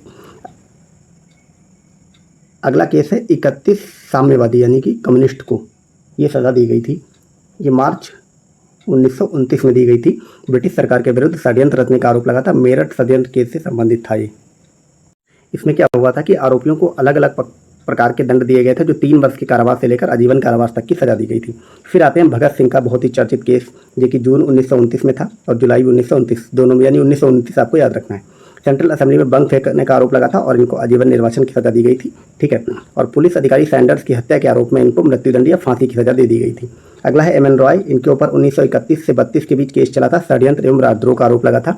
12 वर्ष के कारावास की सजा हुई थी, लेकिन कालांतर में इसे घटाकर 6 वर्ष कर दिया गया था बाद में। ठीक, अगला है शाहनवाज खान, प्रेम कुमार सहगल एवं गुरबख्श सिंह ढिल्लो पर INA केस के सिलसिले में। ठीक है, इंडियन नेशनल जो आज़ादी हिंद फौज थी उसको लेकर इन पर केस चला था और यह 1945 में दिल्ली के लाल किले पर केस चला था। उकसाने वाली कार्रवाई एवं हत्याएं करने का आरोप लगा था। ठीक, आजीवन निर्वासन की सजा को परिवर्तित कर दिया गया था, लेकिन इनके भत्ते एवं अन्य पैसे बाकी थे, उन्हें स्वीकृति प्रदान की गई थी। और ये जो केस था इस पर किन लोगों ने वकालत करी थी? जैसे जवाहरलाल नेहरू वगैरह लोगों ने किया था। तो वो सारे सवाल बनते हैं। तो चलिए इस वीडियो को यहीं पे एंड करते हैं और नेक्स्ट वीडियो में मिलते हैं। नेक्स्ट वीडियो में हम आपको देखने वाले हैं सामाजिक धार्मिक सुधार आंदोलन और इसके बाद देखेंगे कांग्रेस के सभी प्रमुख अधिवेशनों को। ऐसे करते करते एक एक करके सारे वीडियोज़ को कवर कर लेंगे। Thank you so much for watching. तो दोस्तों स्वागत है आप सभी का आपके अपने YouTube चैनल प्राइम प्रभाकर पे। दोस्तों आज की इस वीडियो में हम देखने वाले हैं भारतीय राष्ट्रीय कांग्रेस के सभी प्रमुख अधिवेशनों को। ठीक है, तो भारतीय राष्ट्रीय कांग्रेस की जब स्थापना हुई थी 1885 में, वहां से लेकर के आज़ादी तक के समस्त कांग्रेस के अधिवेशन देखेंगे। समस्त मतलब जो भी महत्वपूर्ण अधिवेशन है जहां से आपके एग्जाम में क्वेश्चन बन सकते हैं। और ये वाली क्लास जो है यहाँ से बहुत सारे क्वेश्चन बनते हैं। आने वाली हर एग्जाम में यहाँ पे सवाल बनेंगे, चाहे आपका यूपी PCS हो, BPSC हो, RORO हो, यूपी पुलिस का भी अगस्त में एग्जाम है, उन सब में यहाँ से आपको 2-3 क्वेश्चन देखने को मिलेंगे। क्योंकि ये सिर्फ कांग्रेस के अधिवेशन नहीं है, एक एक अधिवेशन में कोई ना कोई बड़ी से बड़ी घटना हुई थी, उन सभी घटनाओं को भी हम इसमें देखेंगे, ठीक है। और ये जो सारा मैं आपको करा रहा हूँ, ये मैं आपको करा रहा हूँ स्पेक्ट्रम की मॉडर्न इंडिया की बुक से, और उसमें जो पीछे के 15 चैप्टर दिए हुए हैं परिशिष्ट में अपेंडिक्स में, वहाँ के मैं कंप्लीट आपको 15 के 15 चैप्टर करा रहा हूँ। अब इसमें सिर्फ 2-3 चैप्टर बचे हैं, बाकी सारे चैप्टर हमने कवर कर लिए। उसकी प्लेलिस्ट आपको डिस्क्रिप्शन में लिंक मिल जाएगा, तो जा करके आपने अगर बाकी सारे वीडियो नहीं देखें तो वो भी देख लें। जितना भी मॉडर्न इंडिया के अंतर्गत आपके फैक्चुअल वाला पार्ट होता है, जितने भी फैक्ट होते हैं, वो सारे के सारे मैंने अपने इसी प्लेलिस्ट में करा दिए। छोटे छोटे वीडियो हैं 5 मिनट 10 मिनट के, उन्हीं सारे वीडियोज़ में मॉडर्न इंडिया के सारे फैक्ट कवर हो गए, ठीक है। तो बाकी पॉलिटी के मैं एमसीक्यू आपको करा रहा हूँ, उसका भी लिंक आपको डिस्क्रिप्शन में मिल जाएगा, वो जाकर भी चेकआउट कर सकते हैं। तो इस वीडियो की शुरुआत करते हैं। इसमें हम भारतीय राष्ट्रीय कांग्रेस के सभी अधिवेशनों को पढ़ेंगे, ठीक है।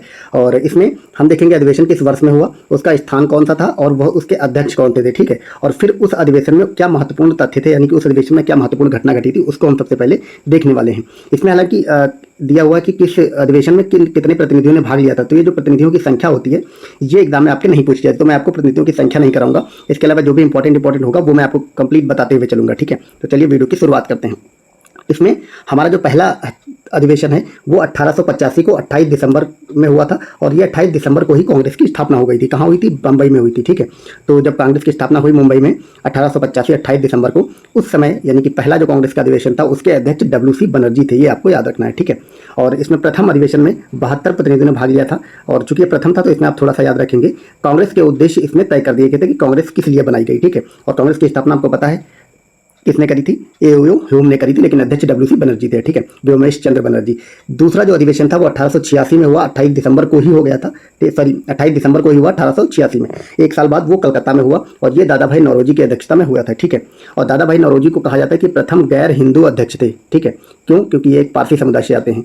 भारतीय राष्ट्रीय कांग्रेस जो है और राष्ट्रीय कॉन्फ्रेंस का इसमें विलय हो गया था। ये एक बड़ी घटना हुई थी। हालांकि यहाँ से ज़्यादा सवाल नहीं पूछते आपसे, इसमें सवाल जो पूछा जाएगा वो ये पूछा जाएगा कि दादा भाई नौरोजी प्रथम बार किस अधिवेशन में अध्यक्ष बने थे। तो वो बने थे 1886 को कलकत्ता के अधिवेशन में। इसमें तो ये वाली डेट लिखा हुआ है कि किस डेट में हुआ था, डेट आपको नहीं याद रखना, आपको सिर्फ सन याद रखना है, ईयर याद रखना है, ठीक है। इसको मैं थोड़ा सा पतला कर लेता हूँ। अब अगला देखते हैं। अगला है 1887 में हुआ था मद्रास में। इसके अध्यक्ष थे सैयद बदरुद्दीन तैयब जी। इसमें आपसे पूछा जाता है कि कांग्रेस के प्रथम मुस्लिम अध्यक्ष कौन थे। तो कांग्रेस के प्रथम मुस्लिम अध्यक्ष यही सैयद बदरुद्दीन तैयब जी थे, और ये मद्रास में जो अधिवेशन हुआ था उसकी अध्यक्षता इन्होंने करी थी, ठीक है। प्रथम मुस्लिम अध्यक्ष जो थे वो इसमें थे, यही बात आपको याद रखना है। जो चीज़ याद रखनी वो मैं आपको बताते हुए चल रहा हूँ, जो जिसको मैं ऐसे छोड़ दे रहा हूँ वो इंपॉर्टेंट नहीं है, ना ही उस पर आपके एग्जाम में क्वेश्चन बनने वाला है, ठीक। अगला है 1888 का अधिवेशन इलाहाबाद में हुआ था, और इसके अध्यक्ष जॉर्ज यूले थे, और ये प्रथम अंग्रेज अध्यक्ष थे। तो ये पूछा जाता है कि प्रथम अंग्रेज अध्यक्ष कौन थे, तो वो थे जॉर्ज यूले। इन्होंने अध्यक्षता करी थी इलाहाबाद अधिवेशन की, और सन था 1988, ठीक है। अब इसके अतिरिक्त ये अब जो इंपॉर्टेंट है, ये 89 का बंबई में हुआ था, सर विलियम वैडरबर्ग ने करी थी, ये भी इंपॉर्टेंट कुछ नहीं है। 90 का कलकत्ता में हुआ था, फिरोज शाह मेहता ने करी थी, ये भी इंपॉर्टेंट नहीं है। 1891 नागपुर आनंद चारलू। 1892 इलाहाबाद व्योमेश चंद्र बनर्जी फिर से बने थे। फिर 1893 में लाहौर अधिवेशन का अध्यक्ष हुआ था, सॉरी लाहौर में अधिवेशन हुआ था, उसके अध्यक्ष बने थे दादा भाई नौरोजी। एक क्वेश्चन बार बार आता है एग्जाम में कि सबसे अधिक बार कांग्रेस के अध्यक्ष कौन चुने गए थे, तो ये दादा भाई नौरोजी ही थे, ये बात आपको याद रखनी, ठीक है। फिर 1894 का मद्रास में हुआ था, अल्फ्रेड वीव बने थे, ये भी एक अंग्रेज थे, लेकिन चूंकि प्रथम अंग्रेज पूछा जाता तो ये वाला ज़्यादा इंपॉर्टेंट है। फिर पूना में हुआ था 1895 में, उसके अध्यक्ष सुरेंद्र नाथ बनर्जी बने थे। देन आफ्टर 1896 में कलकत्ता में हुआ, फिर M.A. सयानी बने। अमरावती में हुआ 1897 में, उसके अध्यक्ष MC शंकरन बने। फिर मद्रास में हुआ 1898 में, फिर आनंद मोहन बोस बने, और 1899 में लखनऊ में हुआ जिसमें रमेश चंद्र दत्त बने। ये वाले इतने इंपॉर्टेंट नहीं, मतलब इस पर कोई सवाल नहीं बनता है, क्योंकि इसमें कोई खास बहुत ज़्यादा घटनाएं नहीं हुई थी, सिर्फ प्रतिनिधियों की संख्या लिखी हुई, तो इनको आप लोग स्किप कर सकते हैं। क्योंकि इसमें स्पेक्ट्रम ने सारे अधिवेशन दे रखे हैं तो वो थोड़ा इंपॉर्टेंट हो जाता है। लेकिन क्या इंपॉर्टेंट है कि एग्जाम की दृष्टि से मैंने सारे PYQ एनालिसिस किए हुए हैं, इसलिए मैं आपको बताते हुए इन बातों को चल रहा हूँ, ठीक है। तो मैं जो इंपॉर्टेंट बताऊंगा वही आपको याद रखना है। अगला है लाहौर अधिवेशन 1900 में हुआ था, और MG चंद्रावरकर ने इसकी अध्यक्षता करी थी, ये भी इंपॉर्टेंट नहीं है। ये इतने सारे कोई भी इंपॉर्टेंट नहीं है, ठीक है। अब हम नेक्स्ट देखते हैं 1905 का अधिवेशन, ये इंपॉर्टेंट है। मैं आपको इंपॉर्टेंट वाले कराता हूँ जहाँ से सवाल बनते हैं। 1905 का अधिवेशन बनारस में हुआ था, और इसकी अध्यक्षता गोपाल कृष्ण गोखले ने करी थी। यहाँ पे क्या हुआ था कि बंग भंग और कर्जन की प्रतिक्रियावादी नीतियों की आलोचना की गई थी, ठीक है। यानी कि ये 27 से 30 दिसंबर में हुआ था, और आपको पता है कि 16 अक्टूबर से बंगाल विभाजन लागू हो गया था, कर्जन ने कर दिया था। तो इस कर्जन की इन्हीं नीतियों की आलोचना इसमें करी गई थी, तो ये बात आप याद रखेंगे। बनारस का अधिवेशन था, गोपाल कृष्ण गोखले इसके अध्यक्ष थे। अगला होता है कलकत्ता में, और दादा भाई नौरोजी तीसरी बार इसके अध्यक्ष बनते हैं 1906 में, ठीक है। और स्वराज्य शब्द का प्रथम बार प्रयोग यहीं पर किया गया था, ये बात आपको याद रखनी। ये प्रतिनिधि आपको नहीं याद रखना, जो इंपॉर्टेंट है वो मैं बता रहा हूँ, ठीक है। आपसे क्वेश्चन पूछा जाएगा कि स्वराज्य शब्द का प्रयोग सर्वप्रथम बार किस अधिवेशन में किया गया था, तो वो किया गया था कलकत्ता अधिवेशन में 1906 में, उसके अध्यक्ष थे दादा भाई नौरोजी। अगला है इंपॉर्टेंट जो अधिवेशन 1907 का सूरत अधिवेशन, इसकी अध्यक्षता रास बिहारी बोस घोष ने करी थी और इसमें कांग्रेस का गरम दल एवं नरम दल में विभाजन हो गया था। ये भी बहुत बार एग्जाम में क्वेश्चन बना है, आप पीवाईक्यू उठा के देखेंगे किसी भी एग्जाम के, तो बार बार ये क्वेश्चन पूछा जाता है कि सूरत अधिवेशन 1906 में रास बिहारी बोस ने अध्यक्षता करी थी और कांग्रेस का गरम दल और नरम दल में विभाजन हो गया था इसी अधिवेशन में। फिर 1908 का अधिवेशन था, मद्रास का अधिवेशन, रास बिहारी बोस पुनः इसके अध्यक्ष बने थे और कांग्रेस के संविधान का निर्माण यहीं से शुरू हुआ था। ये बात आपको याद रखनी, ठीक है। फिर जो नेक्स्ट आपका इंपॉर्टेंट अधिवेशन है वो 1909 का अधिवेशन, मदन मोहन मालवीय अध्यक्ष बनते हैं। इंडियन काउंसिल एक्ट जो 1909 में आ गया था, जिसको कि पार्लियामेंट एक्ट कहते हैं, उसके द्वारा धर्म के आधार पर जो पृथक निर्वाचन पद्धति अपनाई गई थी उसको इसमें अस्वीकृत कर दिया गया था, ठीक है। क्योंकि आपको पता है कि जो 1919 का पार्लियामेंट एक्ट आया था उसमें पहली बार ऐसा हुआ था कि धर्म के आधार पर पृथक निर्वाचन पद्धति अपनाई गई थी, जिसके तहत मुस्लिमों को पृथक निर्वाचन क्षेत्र दिया गया था। मैं एक चीज़ आपको थोड़ा सा मतलब कॉन्सेप्ट क्लियर कर देता हूँ। जो पृथक निर्वाचन पद्धति उस समय दी जाती थी वो आज के आरक्षण से बहुत ही भिन्न थी, ठीक है। आज अगर कोई सीट SC ST के लिए मान लो आरक्षित करी जाती है तो उस पर क्या होगा कि सारे जो कैंडिडेट इलेक्शन लड़ेंगे वो SC ST वाले होंगे, लेकिन वोट सारे लोग करेंगे, ठीक है। और इनका जो अंग्रेजों का पृथक निर्वाचन पद्धति थी क्या थी कि इसमें सारे के सारे जो लड़ने वाले थे वो भी मान लो अगर मुस्लिमों का पृथक निर्वाचन दिया गया तो लड़ने वाले भी मुस्लिम होते थे और वोट भी उनको सिर्फ मुस्लिम ही कर सकते थे। तो इसीलिए इसका कांग्रेस ने या फिर इन सभी नेताओं ने हमेशा विरोध किया था, ठीक है। अब अगला हम देखते हैं जो इंपॉर्टेंट आपका अधिवेशन है, वो इतने सारे ये इंपॉर्टेंट नहीं है क्योंकि इस बीच में कोई भी बड़ी घटना नहीं हुई थी, जिसमें सिर्फ प्रतिनिधि लिखे वो कोई भी बड़ी घटना नहीं हुई थी, ठीक है। तो अगला है 1916 का, ये बहुत इंपॉर्टेंट है, यहाँ से क्वेश्चन बनते हैं। 1916 का लखनऊ अधिवेशन, इसकी अध्यक्षता करी थी अंबिका चरण मजूमदार ने। इसमें क्या हुआ था कि जो सूरत विभाजन हुआ था 1907 में, उसके वो इसमें हट गया था। इसमें कांग्रेस के गरम दल और नरम दल में समझौता हो गया था, ठीक है। और कांग्रेस और मुस्लिम लीग के भी बीच भी समझौता हुआ था। तो ये बात आपको याद रखनी कि लखनऊ अधिवेशन 1916 वाला जो था, अंबिका चरण मजूमदार जिसके अध्यक्ष थे, इसमें कांग्रेस और के गरम दल और नरम दल के बीच समझौता हुआ था। इसके अलावा कांग्रेस और मुस्लिम लीग के बीच भी समझौता हो गया था, ठीक। नेक्स्ट है 1917 का अधिवेशन, बहुत इंपॉर्टेंट है। ये कलकत्ता का अधिवेशन था, एनी बेसेंट इसकी अध्यक्ष थी और ये प्रथम महिला अध्यक्ष थी, ठीक है। यह बात आपको याद रखनी है, प्रथम महिला अध्यक्ष थी। अगला होता है 1918 का अधिवेशन, यह होता है दिल्ली में, मदन मोहन मालवीय इसके अध्यक्ष बनते हैं। इसमें सुरेंद्रनाथ बनर्जी सहित अनेक नरमपतियों का इस्तीफा, जलियांवाला बाग हत्याकांड की भर्त्सना की गई थी, खिलाफत आंदोलन को समर्थन देने का निर्णय लिया गया था। ये क्वेश्चन अभी तक बना नहीं लेकिन बन सकता है कि खिलाफत आंदोलन को समर्थन देने का निर्णय किस कांग्रेस अधिवेशन में लिया गया था, ठीक है। तो ये लिया गया था आपके अमृतसर अधिवेशन, मोतीलाल नेहरू जिसके अध्यक्ष थे, ये 1919 में हुआ था, ठीक। ये बात आप याद रखेंगे, जलियांवाला बाग और ये वाला 1919 वाला था, ठीक। अब हम नेक्स्ट देखते हैं। नेक्स्ट है जो इंपॉर्टेंट आपका है, ये है 1920 का नागपुर अधिवेशन, सी विजय राघवाचार्य इसके अध्यक्ष थे। कांग्रेस का नया संविधान इसमें बनाया गया था, ये बात आपको याद रखेंगे, ठीक है। फिर अगला है 1922 का गया अधिवेशन, CR दास इसके अध्यक्ष थे और स्वराज पार्टी की स्थापना इसी के तहत इसी मतलब टाइम पे की गई थी। किसने करी थी? मोतीलाल नेहरू और CR दास ने मिलकर के। अगला है जो इंपॉर्टेंट है वो है 1923 का काकीनाडा, दिल्ली में विशेष अबुल कलाम आजाद अधिवेशन हुआ था अलग से, ठीक है। ये बात आप रखेंगे। और वैसे मौलाना मोहम्मद अली के अध्यक्ष बनते हैं और सबसे कम उम्र के कांग्रेस अध्यक्ष थे ये, और स्वराज दल को परिषद के चुनाव में भाग लेने की अनुमति दी गई थी। तो आपसे क्वेश्चन ये भी पूछा जाता है कि कांग्रेस के सबसे कम उम्र के कांग्रेस अध्यक्ष कौन थे, तो वो थे मौलाना मोहम्मद अली, ओके। अगला है 1924 का अधिवेशन, बेलगांव में हुआ था, बेलगांव में, और महात्मा गांधी इसके अध्यक्ष बने थे। यहाँ से जो क्वेश्चन बनता है वो ये बनता है कि महात्मा गांधी ने किस कांग्रेस अधिवेशन की अध्यक्षता करी थी, तो महात्मा गांधी ने एकमात्र कांग्रेस अधिवेशन की अध्यक्षता करी थी 1924 में, बेलगांव में। बेलगांव कहाँ पड़ता है? ये पड़ता है आपके कर्नाटक में, ठीक है। अब नेक्स्ट है 1925 का अधिवेशन, ये कानपुर में हुआ था, सरोजिनी नायडू इसकी अध्यक्ष बनी थी और ये प्रथम भारतीय महिला अध्यक्ष थी। प्रथम महिला अध्यक्ष एनी बेसेंट थी जो कि बनी थी आपके 1917 में, और 1925 में पहली बार बनती है प्रथम भारतीय महिला अध्यक्ष यानी सरोजिनी नायडू कानपुर में, ठीक है। अगला जो है वो 1927 का अधिवेशन है, मद्रास में हुआ था, MA अंसारी इसके अध्यक्ष थे। स्वतंत्रता का प्रस्ताव पारित हुआ था, साइमन कमीशन के बहिष्कार का प्रस्ताव यहीं पर पारित हुआ था। आपसे पूछा जाएगा कि साइमन कमीशन के बहिष्कार का प्रस्ताव जब 1927 में पारित हुआ था वो कहाँ हुआ था, वो मद्रास में हुआ था और उसकी अध्यक्षता करी थी MA अंसारी ने, ठीक है। अगला है 1928 का कांग्रेस अधिवेशन, कलकत्ता में हुआ, मोतीलाल नेहरू इसके अध्यक्ष थे। इसमें पहली बार भारतीय युवा कांग्रेस की स्थापना का प्रस्ताव दिया गया था, ठीक है। नेक्स्ट जो है वो है 1929 का, ये बहुत इंपॉर्टेंट, लाहौर अधिवेशन, जवाहरलाल नेहरू पहली बार इसके अध्यक्ष बनते हैं और इसमें पूर्ण स्वराज्य प्रस्ताव पारित किया गया था। आपसे बार बार जो क्वेश्चन पूछा जाता है वो यही पूछा जाता है कि पूर्ण स्वराज का प्रस्ताव कहाँ पारित हुआ था? लाहौर अधिवेशन में 1929 में जवाहरलाल नेहरू की अध्यक्षता थी, ठीक है। कार्यकारिणी समिति को सविनय अवज्ञा आंदोलन में प्रारंभ करने की अनुमति दी गई थी। अगला है 1931 का अधिवेशन, ये कराची में हुआ था और वल्लभ भाई पटेल इसके अध्यक्ष थे। इसमें गांधी इरविन समझौते का अनुमोदन कर दिया गया था और मौलिक अधिकारों के प्रस्ताव और राष्ट्रीय आर्थिक कार्यक्रम को स्वीकृति दी गई थी। बहुत इंपॉर्टेंट ये वाला है जो 1931 का जो कराची अधिवेशन है, ये आप लोग याद रखेंगे। वल्लभ भाई पटेल इसके अध्यक्ष बनते हैं और इसमें 3 बड़े काम किए जाते हैं। गांधी इरविन समझौते का अनुमोदन होता है, यानी कि उसको रेक्टिफाई कर दिया जाता है, मान्यता प्रदान कर दी जाती है। मौलिक अधिकारों को प्रस्ताव को मान्यता प्रदान की जाती है और इसके अलावा जो आपसे एक क्वेश्चन ये बनता है कि राष्ट्रीय आर्थिक कार्यक्रम को स्वीकृति कहाँ दी गई थी, तो कराची अधिवेशन में दी गई थी। वल्लभ भाई पटेल इसके अध्यक्ष बनते हैं। नेक्स्ट देखते हैं अब हम देखते हैं 1932 का कांग्रेस अधिवेशन। ये दिल्ली में हुआ था। अमृत रणछोड़दास सेठ इसके अध्यक्ष थे। कोई खास इसमें बात नहीं होती। नेक्स्ट इंपॉर्टेंट है 1934 का अधिवेशन बंबई में हुआ था। डॉक्टर राजेंद्र प्रसाद इसके अध्यक्ष बने थे और कांग्रेस समाजवादी दल की स्थापना हुई थी। अगला है 1936 का अधिवेशन लखनऊ में हुआ। जवाहरलाल नेहरू फिर अध्यक्ष बनते हैं और अध्यक्ष ने कांग्रेस से आगाह किया कि वह समाजवाद को अपना लक्ष्य घोषित करें। आपसे क्वेश्चन पूछा जाएगा कि कांग्रेस के किस अधिवेशन में जवाहरलाल नेहरू ने कहा था कि कांग्रेस समाजवाद को अपना लक्ष्य घोषित करे, तो वो 1936 के लखनऊ अधिवेशन में ऐसा कहा गया था। ठीक है, फिर नेक्स्ट है 1937 का अधिवेशन। ये फैजपुर में हुआ था। जवाहरलाल नेहरू फिर इसके अध्यक्ष बने थे और ये पहला अधिवेशन था तो गांव में हुआ था। तो ये क्वेश्चन पूछा जाता है कि गांव में होने वाला प्रथम अधिवेशन कौन था, तो फैजपुर अधिवेशन था 1937 का। जवाहरलाल नेहरू इसके अध्यक्ष थे। अगला है 1938 का अधिवेशन। ये हरिपुरा में हुआ था और सुभाष चंद्र बोस इसके अध्यक्ष बने थे। जवाहरलाल नेहरू की अध्यक्षता में राष्ट्रीय योजना समिति का गठन किया गया था। बहुत इंपॉर्टेंट है, यहाँ से बार बार सवाल बनते हैं कि राष्ट्रीय योजना समिति का गठन कब किया गया था, तो ये किया गया था 1938 में। इसकी अध्यक्षता जवाहरलाल नेहरू को सौंपी गई थी, लेकिन जो कांग्रेस का अधिवेशन था वो हुआ था हरिपुरा में और सुभाष चंद्र बोस इसके अध्यक्ष बने थे। फिर नेक्स्ट है 1939 का अधिवेशन। त्रिपुरी में हुआ था और सुभाष चंद्र बोस इसके अध्यक्ष बनते हैं। और आपको बाकी पता है त्रिपुरी जो संकट आया था, क्योंकि पट्टाभी सीतारामैया जो गांधी जी द्वारा समर्थित उम्मीदवार थे वो सुभाष चंद्र बोस से हार जाते हैं। गांधी उसे अपनी हार मानते कहते हैं कि ये मेरी हार हुई है, जिस कारण गांधी के प्रति रिस्पेक्ट दिखाने के लिए सुभाष चंद्र बोस जी यहाँ से अपना इस्तीफा दे देते हैं। ठीक है, और सुभाष चंद्र बोस जब इस्तीफा देते हैं तो उसके बाद राजेंद्र प्रसाद इसके अध्यक्ष बन जाते हैं। तो कई बार ये भी पूछा जाता है कि त्रिपुरी संकट के बाद त्रिपुरा संकट के बाद जब सुभाष चंद्र बोस इस्तीफा देते हैं उसके बाद कौन अध्यक्ष बनता है, तो वो बनते डॉक्टर राजेंद्र प्रसाद।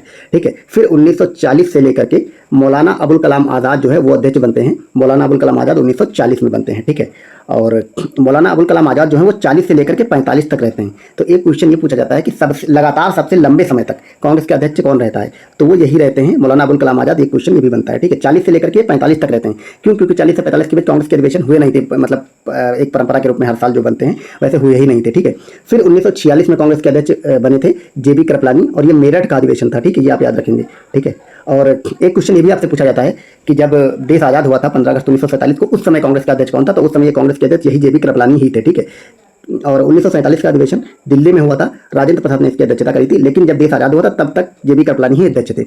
अगला 1948 में हुआ था। आज़ादी के बाद प्रथम कांग्रेस अधिवेशन कहाँ हुआ था, यह क्वेश्चन पूछा जाता है। तो आज़ादी के बाद प्रथम कांग्रेस अधिवेशन जयपुर में हुआ था और पट्टाभी सीतारामैया इसके अध्यक्ष बने थे। तो ये हमने कंप्लीट 1948 तक के कांग्रेस के अधिवेशनों को देख लिया है। ठीक है, अब यहाँ पे कुछ अन्य इंपॉर्टेंट थोड़ा जानकारी लिखी हुई है इन अधिवेशनों के बारे में, उसको हम पढ़ लेते हैं कि 1932 के दिल्ली अधिवेशन में मदन मोहन मालवीय को अध्यक्ष चुना गया, लेकिन वे उस समय कारावास में थे। फलतः अमृत रणछोड़दास सेठ को कार्यकारी अध्यक्ष चुना गया था। साथ ही एम ए अंसारी, एस कारवासर, राजेंद्र प्रसाद, सरोजिनी नायडू और अबुल कलाम आज़ाद को भी कार्यकारी अध्यक्ष बनाया गया था। ठीक है, यानी ये सारे लोग इतने कार्यकारी अध्यक्ष बने थे। फिर है अगला फैक्ट कि 1933 के अधिवेशन के अध्यक्ष भी मदन मोहन मालवीय चुने गए, किंतु उनके जेल में होने के कारण श्रीमती नलिनी शैलगुप्ता को कार्यकारी अध्यक्ष चुना गया था। फिर है 1930, 35, 40 से 45 के मध्य कांग्रेस अधिवेशन आयोजित नहीं किए गए थे। ठीक है, ये चीज़ आप याद रखें। इसमें जो सबसे इंपॉर्टेंट मतलब बात कही गई वो लास्ट वाली इसमें है कि कांग्रेस के जो अधिवेशन है वो 1930 में नहीं हुआ था, 35 में नहीं हुआ था और 40 और 45 में भी नहीं हुए थे। ठीक है, तो इस प्रकार हमने कंप्लीट ये आपके कांग्रेस के अधिवेशन देख लिए हैं और एक एक अधिवेशन में जो भी इंपॉर्टेंट बात है आपके एग्जाम से संबंधित, आपके एग्जाम में जहाँ से सवाल बन सकता है वो सब हमने इस एक वीडियो में कवर कर लिया है। मात्र आपकी 15 मिनट की वीडियो है, उसमें आपका कंप्लीट ये सब कवर हो गया है। ठीक है, तो आपने अगर बाकी मॉडर्न इंडिया के फैक्ट वाली वीडियो नहीं देखी जहाँ के आपके एग्जाम में क्वेश्चन बनते हैं, वो भी उसका लिंक डिस्क्रिप्शन में मिल जाएगा, आप जाकर के देखें। और ये वीडियो कैसी लगी, ये पहल कैसी लग रही है आप लोग बताते चलिए और वीडियो को अंत तक देखें। सब्सक्राइब नहीं किया तो वो भी कर लें। Thank you so much for watching. Bye bye.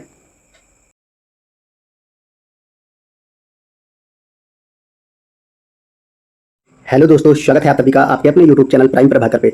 दोस्तों आज की इस वीडियो में हम पढ़ाने वाले हैं सामाजिक धार्मिक सुधार आंदोलन को। मॉडर्न इंडिया के तहत आपको पता है ये बहुत ही इंपॉर्टेंट चैप्टर, ये ऐसा चैप्टर है जहां आपके हर एग्जाम में, चाहे वो यूपीएससी हो, यूपी पीसीएस हो, आरओआर हो, बीपीएससी हो, यूपी पुलिस का एग्जाम होने वाला है, इसके अतिरिक्त जितने भी वनडे एग्जाम होते हैं सब में सामाजिक धार्मिक सुधार आंदोलन से क्वेश्चन पूछे जाते हैं।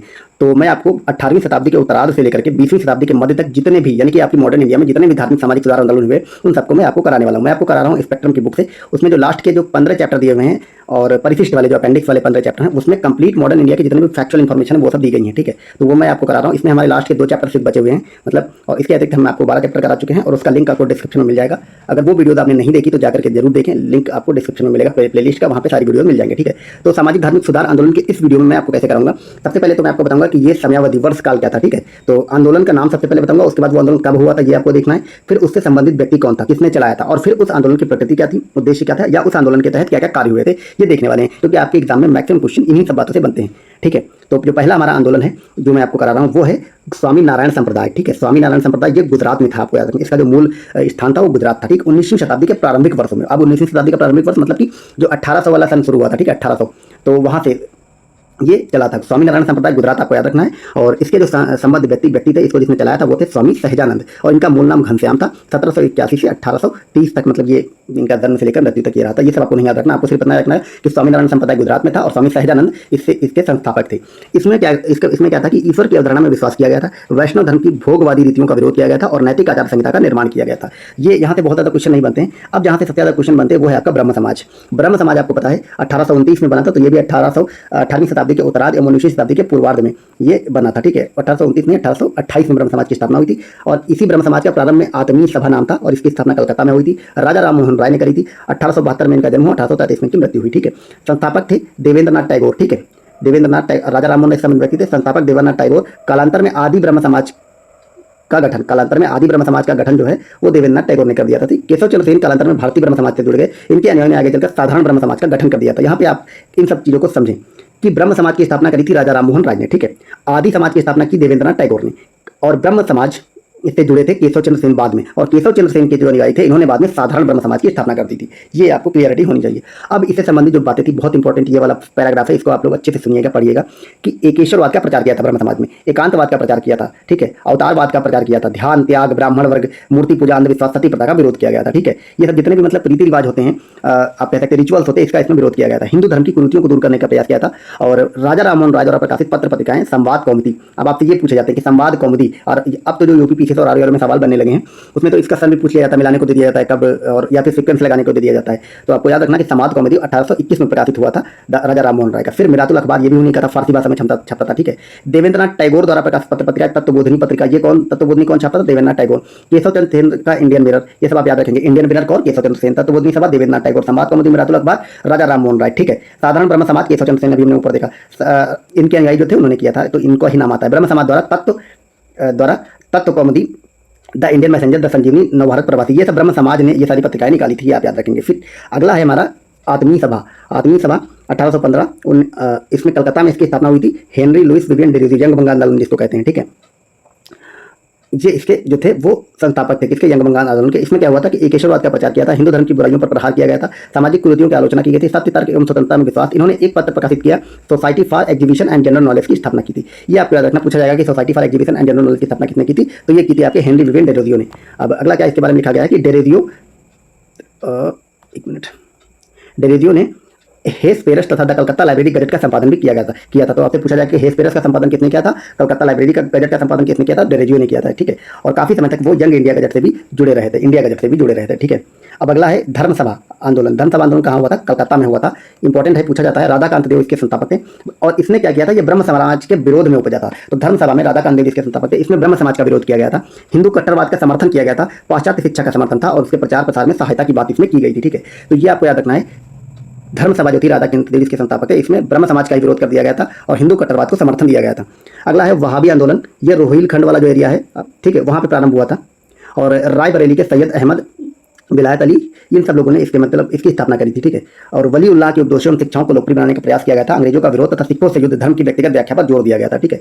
और ये इसका मतलब स्थान था कि पश्चिमी सीमा प्रांत, बंगाल, मध्य प्रांत शाखाएं ये सब अलग अलग खुली। उत्तर प्रदेश की सीमा सितना में मुख्यालय खोला गया था। मोहम्मद हुसैन, फतरत हुसैन, पटना के, इनायत अली, ये सब इससे जुड़े हुए थे, ठीक है। ये आपको रखना एरिया, आपको रखना बरेलिया रोहिलखंड के आसपास वाला एरिया।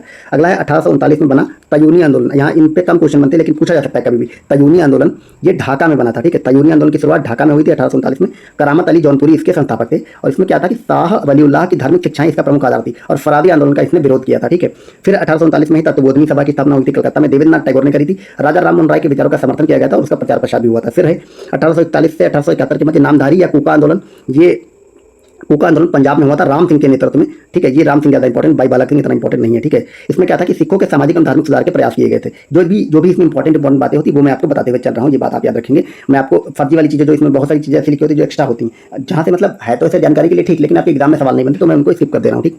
अगला है student literacy and scientific society. पूछा नहीं गया लेकिन कभी भी पूछा जा सकता है। Student literacy and scientific society 1848 में इसकी स्थापना हुई थी, क्योंकि अब तो आपके एग्जाम में सीक्वेंस लगाने को दे देता, तो ये सब सन भी आप याद रखेंगे। इसमें क्या होता था, इस सोसाइटी में सामाजिक प्रश्नों पर बहस होती थी, विज्ञान को लोकप्रिय बनाने का इसमें प्रयास किया जाता था। अब अगला देखते हैं, नेक्स्ट है परमहंस मंडली। इसने जाति बंधनों को दूर करने का प्रयास किया। नेक्स्ट है रहनुमाई माइजत सभा। ये पारसियों का धर्म सुधार आंदोलन था। आपसे क्वेश्चन एक तो यही बन सकता है कि पारसियों का धर्म सुधार आंदोलन कौन सा था, तो ये रहनुमाई माइजत सभा, ये 1851 में गठित हुई थी। और चूंकि ये दादा भाई नौरोजी से जुड़े हुए थे इसलिए इंपॉर्टेंट है। दादा भाई नौरोजी से जुड़ी हुई हर एक बात आपके एग्जाम में पूछी जाती है, ठीक है। एस एस बंगाली, दादा भाई नौरोजी और फरदोनजी नौरोजी, ये दो लोग ज़्यादा इंपॉर्टेंट नाम है, ये इससे जुड़े हुए थे, ठीक है। इसमें क्या हुआ था कि पारसियों की दशा को सुधारने का प्रयास किया गया था, जो राष्ट्रवाद की शुद्धता पर बल देता था, राष्ट्रवाद की शुद्धता पर। और रस्त गुप्तार यानी कि सत्य की बातें नाम का प्रकाशन हुआ था। तो आपसे पूछा जाता है कि रस्त गुप्तार किसने लिखा था या सॉरी किसने प्रकाशित कराया था, तो वो थे दादा भाई नौरोजी। अगला है राधा स्वामी सत्संग या राधा स्वामी आंदोलन, ये 1861 में प्रचलित हुआ था और आगरा में इसकी स्थापना हुई थी। तुलसीराम या शिवदयाल साहब ने इसकी स्थापना करी थी। शिवदयाल साहब आपसे पूछा जाता है, ठीक है, स्वामी जी महाराज इनको बोलते थे।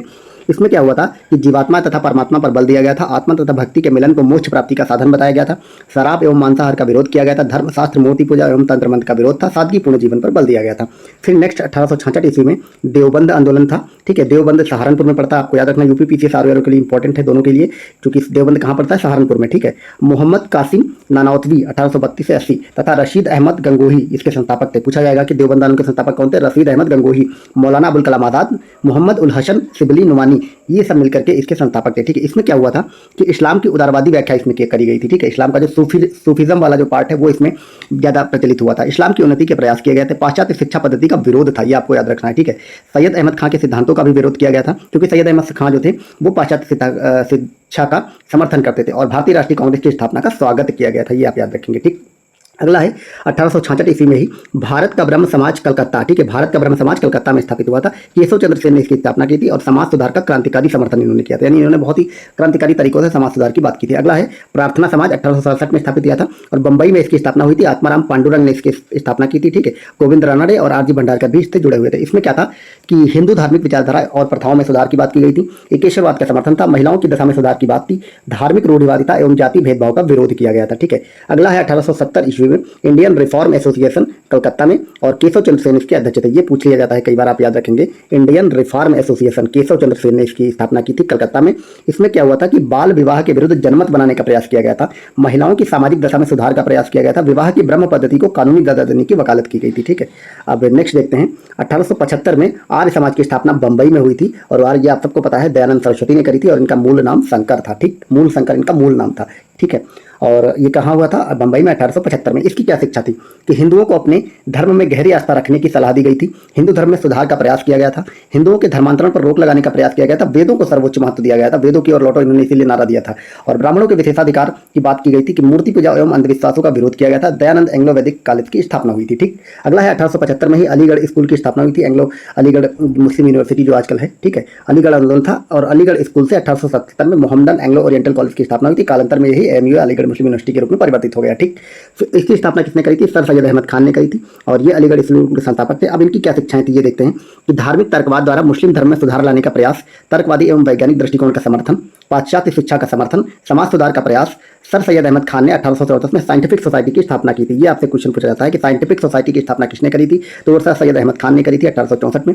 1870 में तहजीब उल अखलाक नामक उर्दू पत्र का प्रकाशन भी किया था, तो ये भी इंपॉर्टेंट है फैक्ट कि तहजीब उल अखलाक नामक उर्दू पत्र का संपादन 1870 में किया था किसने, सर सैयद अहमद खान ने। अगला है 1875 ईस्वी में ही थियोसॉफिकल सोसाइटी, ठीक है। इसकी स्थापना न्यूयॉर्क में की गई थी, मूलतः यह न्यूयॉर्क में स्थापित हुई थी, ठीक है, किंतु बाद में इसका मुख्यालय मद्रास के निकट अडयार नामक स्थान में स्थानांतरित कर दिया गया, ठीक है। तो अमेरिकन न्यूयॉर्क से ये अडयार में मद्रास के निकट जो की है वहां पे इसको ट्रांसफर कर दिया गया था, ठीक है। रूसी महिला मैडम एपी ब्लावेटस्की, ठीक है, ये जो मैडम ब्लावेटस्की थी ये रूस की महिला थी, ठीक है, एवं अमेरिकन जनरल एचएस अल्काट, इन दोनों ने मिलकर के इसकी स्थापना करी थी और कालांतर में बाद में एनी बेसेंट भी इससे जुड़ गई थी, ठीक है। इसमें क्या था कि उपनिषदों से प्रेरणा प्राप्त किया गया था, वेदांत दर्शन को महत्व दिया गया था, प्राचीन धर्म दर्शन एवं मानवता का प्रचार की बात की गई थी, यानी अच्छी सारी बातें थी। और इसके अलावा आपको ये याद रखना कि थियोसॉफिकल सोसाइटी में उपनिषदों पर जोर था, वेदों पर नहीं था, ठीक। फिर 1878 में साधारण ब्रह्म समाज की स्थापना कलकत्ता में की गई थी। हमने ये सब ऊपर भी पढ़े हैं तो वो एक साथ कर लिए थे, मतलब ब्रह्म समाज के साथ साथ, लेकिन अब यहाँ हम इसको सेपरेट रूप में पढ़ रहे हैं। शिवनाथ शास्त्री और आनंद बोस इसके संस्थापक थे और इसमें भी समाज सुधार की बात की थी। फिर 1884 में दक्कन एजुकेशन सोसाइटी, ये बार बार पूछा जाता है, Deccan education society MJ Ranade से जुड़े थे, ठीक है, और पश्चिमी भारत में शिक्षा एवं संस्कृति को प्रोत्साहन की बात की गई थी, ये बात आप लोग याद रखेंगे। और ये कहाँ पे था दक्कन सोसाइटी, ये पूना में स्थापित की थी, ठीक है। जीजी अगारकर भी इससे जुड़े थे। सभी एवं अन्य 1885 में पूना फर्ग्यूसन, इसी के तहत 1885 में पूना में फर्ग्यूसन कॉलेज की स्थापना हुई थी, ये भी आप याद रखेंगे। नेक्स्ट है 1885 में स्थापित सेवा सदन, ये मुंबई में स्थापित हुआ था और बहराम जी एम मालाबारी इससे जुड़े हुए थे। ये क्वेश्चन आपसे पूछा जाता है बार बार कि सेवा सदन की स्थापना किसने करी थी, तो बहराम जी एम मालाबारी ने करी थी, बंबई में करी थी। और इसमें क्या था कि बाल विवाह का विरोध किया गया था, विधवा पुनर्विवाह की वकालत की गई थी, सामाजिक रूप से शोषित महिलाओं के उत्थान की बात की गई थी। फिर इंडियन नेशनल सोशल कॉन्फ्रेंस, ये भी पूछा जाएगा आपसे, 1887 में स्थापित हुई थी। Indian national social conference Bombay में, और एम जी राणा डे और रघुनाथ राव इसके संस्थापक थे, समाज सुधार से संबंधित थी। फिर है देव समाज लाहौर में, 1887 में देव समाज की स्थापना लाहौर में करी गई थी। शिवनारायण अग्निहोत्री इसके संस्थापक थे, ठीक है। देव समाज लाहौर, शिवनारायण अग्निहोत्री, बहुत इंपॉर्टेंट है, सवाल बन सकते हैं। इसकी शिक्षा क्या थी कि इसके धार्मिक सिद्धांत ब्रह्म समाज से मिलते जुलते थे। एक ऐसी सामाजिक आचार संहिता के निर्माण का ये पक्षधर था जिसमें रिश्वत, जुआ, शराब, मांसाहारी भोजन पर प्रतिबंध का प्रावधान हो, ठीक है। और अगला है 1889 में स्थापित अहमदिया आंदोलन। ये कादिया गुरदासपुर जिला पंजाब से, यानी कि आपको इतना याद रखें कि जो अहमदिया आंदोलन था वो पंजाब में, मतलब पंजाब में केंद्रित था, और इसके संस्थापक मिर्जा गुलाम अहमद थे। ये आपको याद रखना, मिर्जा गुलाम अहमद अहमदिया आंदोलन के संस्थापक थे, और इसका जो केंद्र था वो पंजाब था। इसमें क्या बातें थी मेन इसमें था ईसाई मिशनरियों के प्रहार से इस्लाम का बचाव करना था, हिंदू धर्म में पुनर्जागरण लाने का प्रयास करना था, सार्वभौमिक धर्म में आस्था। मिर्जा गुलाम अहमद ने स्वयं को मसीहा की संज्ञा दी थी तथा भगवान कृष्ण का अवतार बताया था, ठीक है। आपसे कई बार ये क्वेश्चन पूछ लिया जाएगा कि स्वयं को मसीहा की संज्ञा किसने दी या फिर स्वयं को भगवान कृष्ण का अवतार किसने बताया, तो वो बताया था मिर्जा गुलाम अहमद ने, ठीक है। और बराहीन ए अहमदिया नामक पुस्तक में अपने सिद्धांतों की व्याख्या की थी। तो आपसे ये भी पूछा जा सकता है कि बहरीन ए अहमदिया किसकी पुस्तक है, तो मिर्जा गुलाम अहमद की। फिर अगला है 1892 में स्थापित मद्रास हिंदू एसोसिएशन, ये मद्रास में स्थापित हुआ था, और वीरेशलिंगम पंतलु इसके संस्थापक थे। ये बार बार पूछा जाता है, इंपॉर्टेंट है, मतलब साउथ वाले जितने भी संगठन है वो तो कई बार एग्जाम में क्वेश्चन बनते हैं, तो ये भी पूछा गया और फिर पूछा जा सकता है। मद्रास हिंदू एसोसिएशन, ठीक है, वीरेशलिंगम पंतलु। और इसमें क्या था कि सामाजिक शुद्धता आंदोलन की शुरुआत की गई थी, विधवाओं के शोषण तथा देवदासी प्रथा का विरोध किया गया था। फिर अगला है 1897 में स्थापित रामकृष्ण मिशन, बंगाल में इसकी स्थापना की गई थी। कालांतर में इससे बेलूर एवं मायावती इसकी क्या बने थे, गतिविधियों के प्रमुख केंद्र बने थे, ठीक है। इसके बारे में देखते हैं कि इसके आपको पता है संस्थापक स्वामी विवेकानंद थे, ठीक है, और रामकृष्ण परमहंस इनके गुरु थे, ठीक है, विवेकानंद के गुरु थे। ये सब बातें आप सबको पता है, और ये इनके प्रेरणा स्रोत भी थे। इसके बारे में पढ़ते हैं कि इसमें क्या क्या मेन बातें थी कि प्राचीन भारतीय धार्मिक ग्रंथों एवं वैदिक मान्यताओं यानी कि वेदांत आदि की मान्यताओं के आधार पर हिंदू धर्म का पुनरुत्थान की बात करी गई थी। जैसे दयानंद सरस्वती ने आर्य समाज के माध्यम से वेदों पर जोर दिया था, ऐसे ही रामकृष्ण मिशन के माध्यम से स्वामी विवेकानंद ने उपनिषदों पर ज्यादा जोर दिया था, ठीक है। वेदांत मतलब उपनिषद ही होते हैं, ठीक है। और इसमें जाति प्रथा, सामाजिक उत्पीड़न तथा हिंदू समाज में व्याप्त अंधविश्वासों का विरोध किया गया था, और महिलाओं की स्थिति एवं शिक्षा पद्धति में सुधार की भी बात इसमें करी गई थी। फिर अगला है हमारा भारत धर्म महामंडल, ये वाराणसी में स्थापित हुआ था 1902 में। ये क्वेश्चन बार बार आपसे पूछा जाएगा कि भारत धर्म महामंडल की स्थापना कहाँ हुई थी, वाराणसी में। कब हुई थी, 1902 में।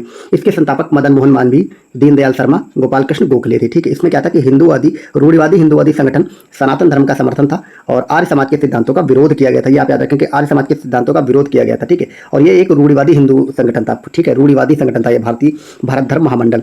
अगला है servant society, the servant society of India, ठीक है। इसकी स्थापना मुंबई में हुई थी 1905 में, और गोपाल कृष्ण गोखले ने इसकी स्थापना करी थी। दलितों की दशा सुधारने का प्रयास किया था, अकाल पीड़ितों को सहायता देने की बात भी इसमें करी गई थी, ठीक।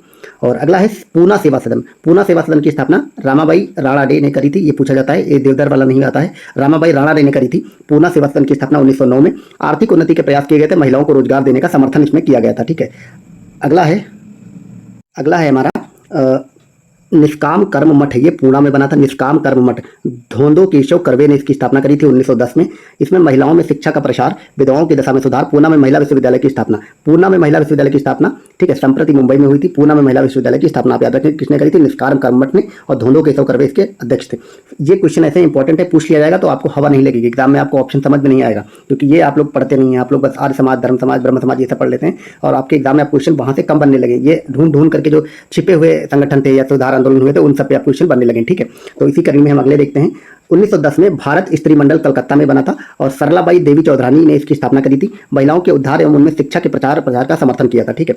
1911 में सोशल सर्विस लीग की स्थापना हुई। नारायण मल्हार जोशी ने इसकी स्थापना करी। सोशल सर्विस लीग पूछ लेगा किसने स्थापना करी, नारायण मल्हार जोशी, आप लोग कर ही नहीं पाएंगे। तो इसलिए ये बहुत इंपॉर्टेंट फैक्ट है, बहुत इंपॉर्टेंट संगठन है। अब बार बार यहाँ से सवाल बनने लगे हैं, नेक्स्ट टाइम और बनेंगे, एग्जाम को टफ किया जा रहा है, तो आप लोग इसको बार बार पढ़ें, वीडियो को पॉज करके इनका स्क्रीनशॉट लेने पड़े, या फिर वीडियो को ही कम से कम 2-3 बार देख करके एग्जाम में जरूर जाए, ताकि एग्जाम में जब आपके सवाल आए तो आप लोग ऑप्शन को एलिमिनेट करें, ऑप्शन देख के आंसर को पहचान सके, ठीक है। तो 1911 में स्थापित social service league, Narayan Malhar Joshi ने इसकी स्थापना करी थी। और इसमें क्या था कि जन सामान्य की दशा सुधारने का प्रयास था।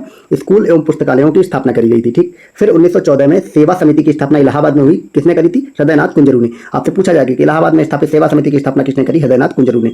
इसमें क्या था कि समाज सेवा एवं शिक्षा के प्रसार द्वारा सामाजिक रूप से पिछड़े लोगों की दशा सुधारने का प्रयास किया गया था, ठीक है। अब अगला हमारे 3 समितियां और बची, 2 और बची हैं। सेवा समिति boy scout and association Bombay में श्रीराम वाजपेयी ने। कुछ क्वेश्चन पूछा जाएगा कि सेवा समिति बॉय स्काउट एसोसिएशन बम्बई में स्थापित हुई थी 1914 में, श्रीराम वाजपेयी ने इसकी स्थापना करी थी। इसमें भारत में बॉय स्काउट आंदोलन में पूर्ण भारतीयता उत्पन्न करना इसका लक्ष्य था या इसके कार्य किए गए थे। ठीक, अगला है the Indian women association, Annie Besant ने इसकी स्थापना करी थी मद्रास में। ठीक है, the Indian women association Annie Besant ने इसकी स्थापना करी थी मद्रास में। 1917 में ये अध्यक्ष भी बनी थी। ठीक है, कांग्रेस की। इसमें क्या था कि भारतीय महिलाओं की दशा सुधारने का प्रयास किया गया था। अखिल भारतीय महिला सम्मेलन का वार्षिक आयोजन भी किया गया था। ठीक है, तो इस प्रकार हमने कंप्लीट भारतीय सामाजिक धार्मिक सुधार आंदोलनों को देख लिया। इसके अतिरिक्त अन्य जितने भी संगठन बन सकते थे, छोटे वाले, फेमस वाले, बड़े वाले, उन सबको हमने देखा। उनके बारे में जितने भी बारे बन सकती थी, उनका ईयर क्या था, कहाँ स्थापना हुई थी, उनके बारे में जितनी महत्वपूर्ण बातें थी वो सब हमने देख ली है। ठीक है, और अब एक वीडियो हमारा और बचा है इसमें, और इसके साथ ही हम कंप्लीट आपका स्पेक्ट्रम का जो फैक्ट वाला वीडियो है, लास्ट में जो 15 चैप्टर दिए हैं उसको कर लिया है। ठीक है, आपने अगर चैनल को सब्सक्राइब नहीं किया है तो जरूर कर लें, और फीडबैक में मुझे कमेंट करके बताएं कि ये पहले कैसी लग रही, वीडियो कैसा लगा। ठीक है, ये सब जरूर बताया करिए, लाइक वाइक भी कर दिया करिए। और अगर बाकी वीडियो तो मेरे चैनल पर जो अन्य पहले चैनल उसको नहीं देखा तो डिस्क्रिप्शन में जाकर के जरूर चेक करें, उसमें बहुत सारे मैंने प्लेलिस्ट के लिंक डाल रखे हैं। तो चलिए वीडियो को इस पर एंड करते हैं, मिलिए नेक्स्ट वीडियो में। Thank you so much, bye bye.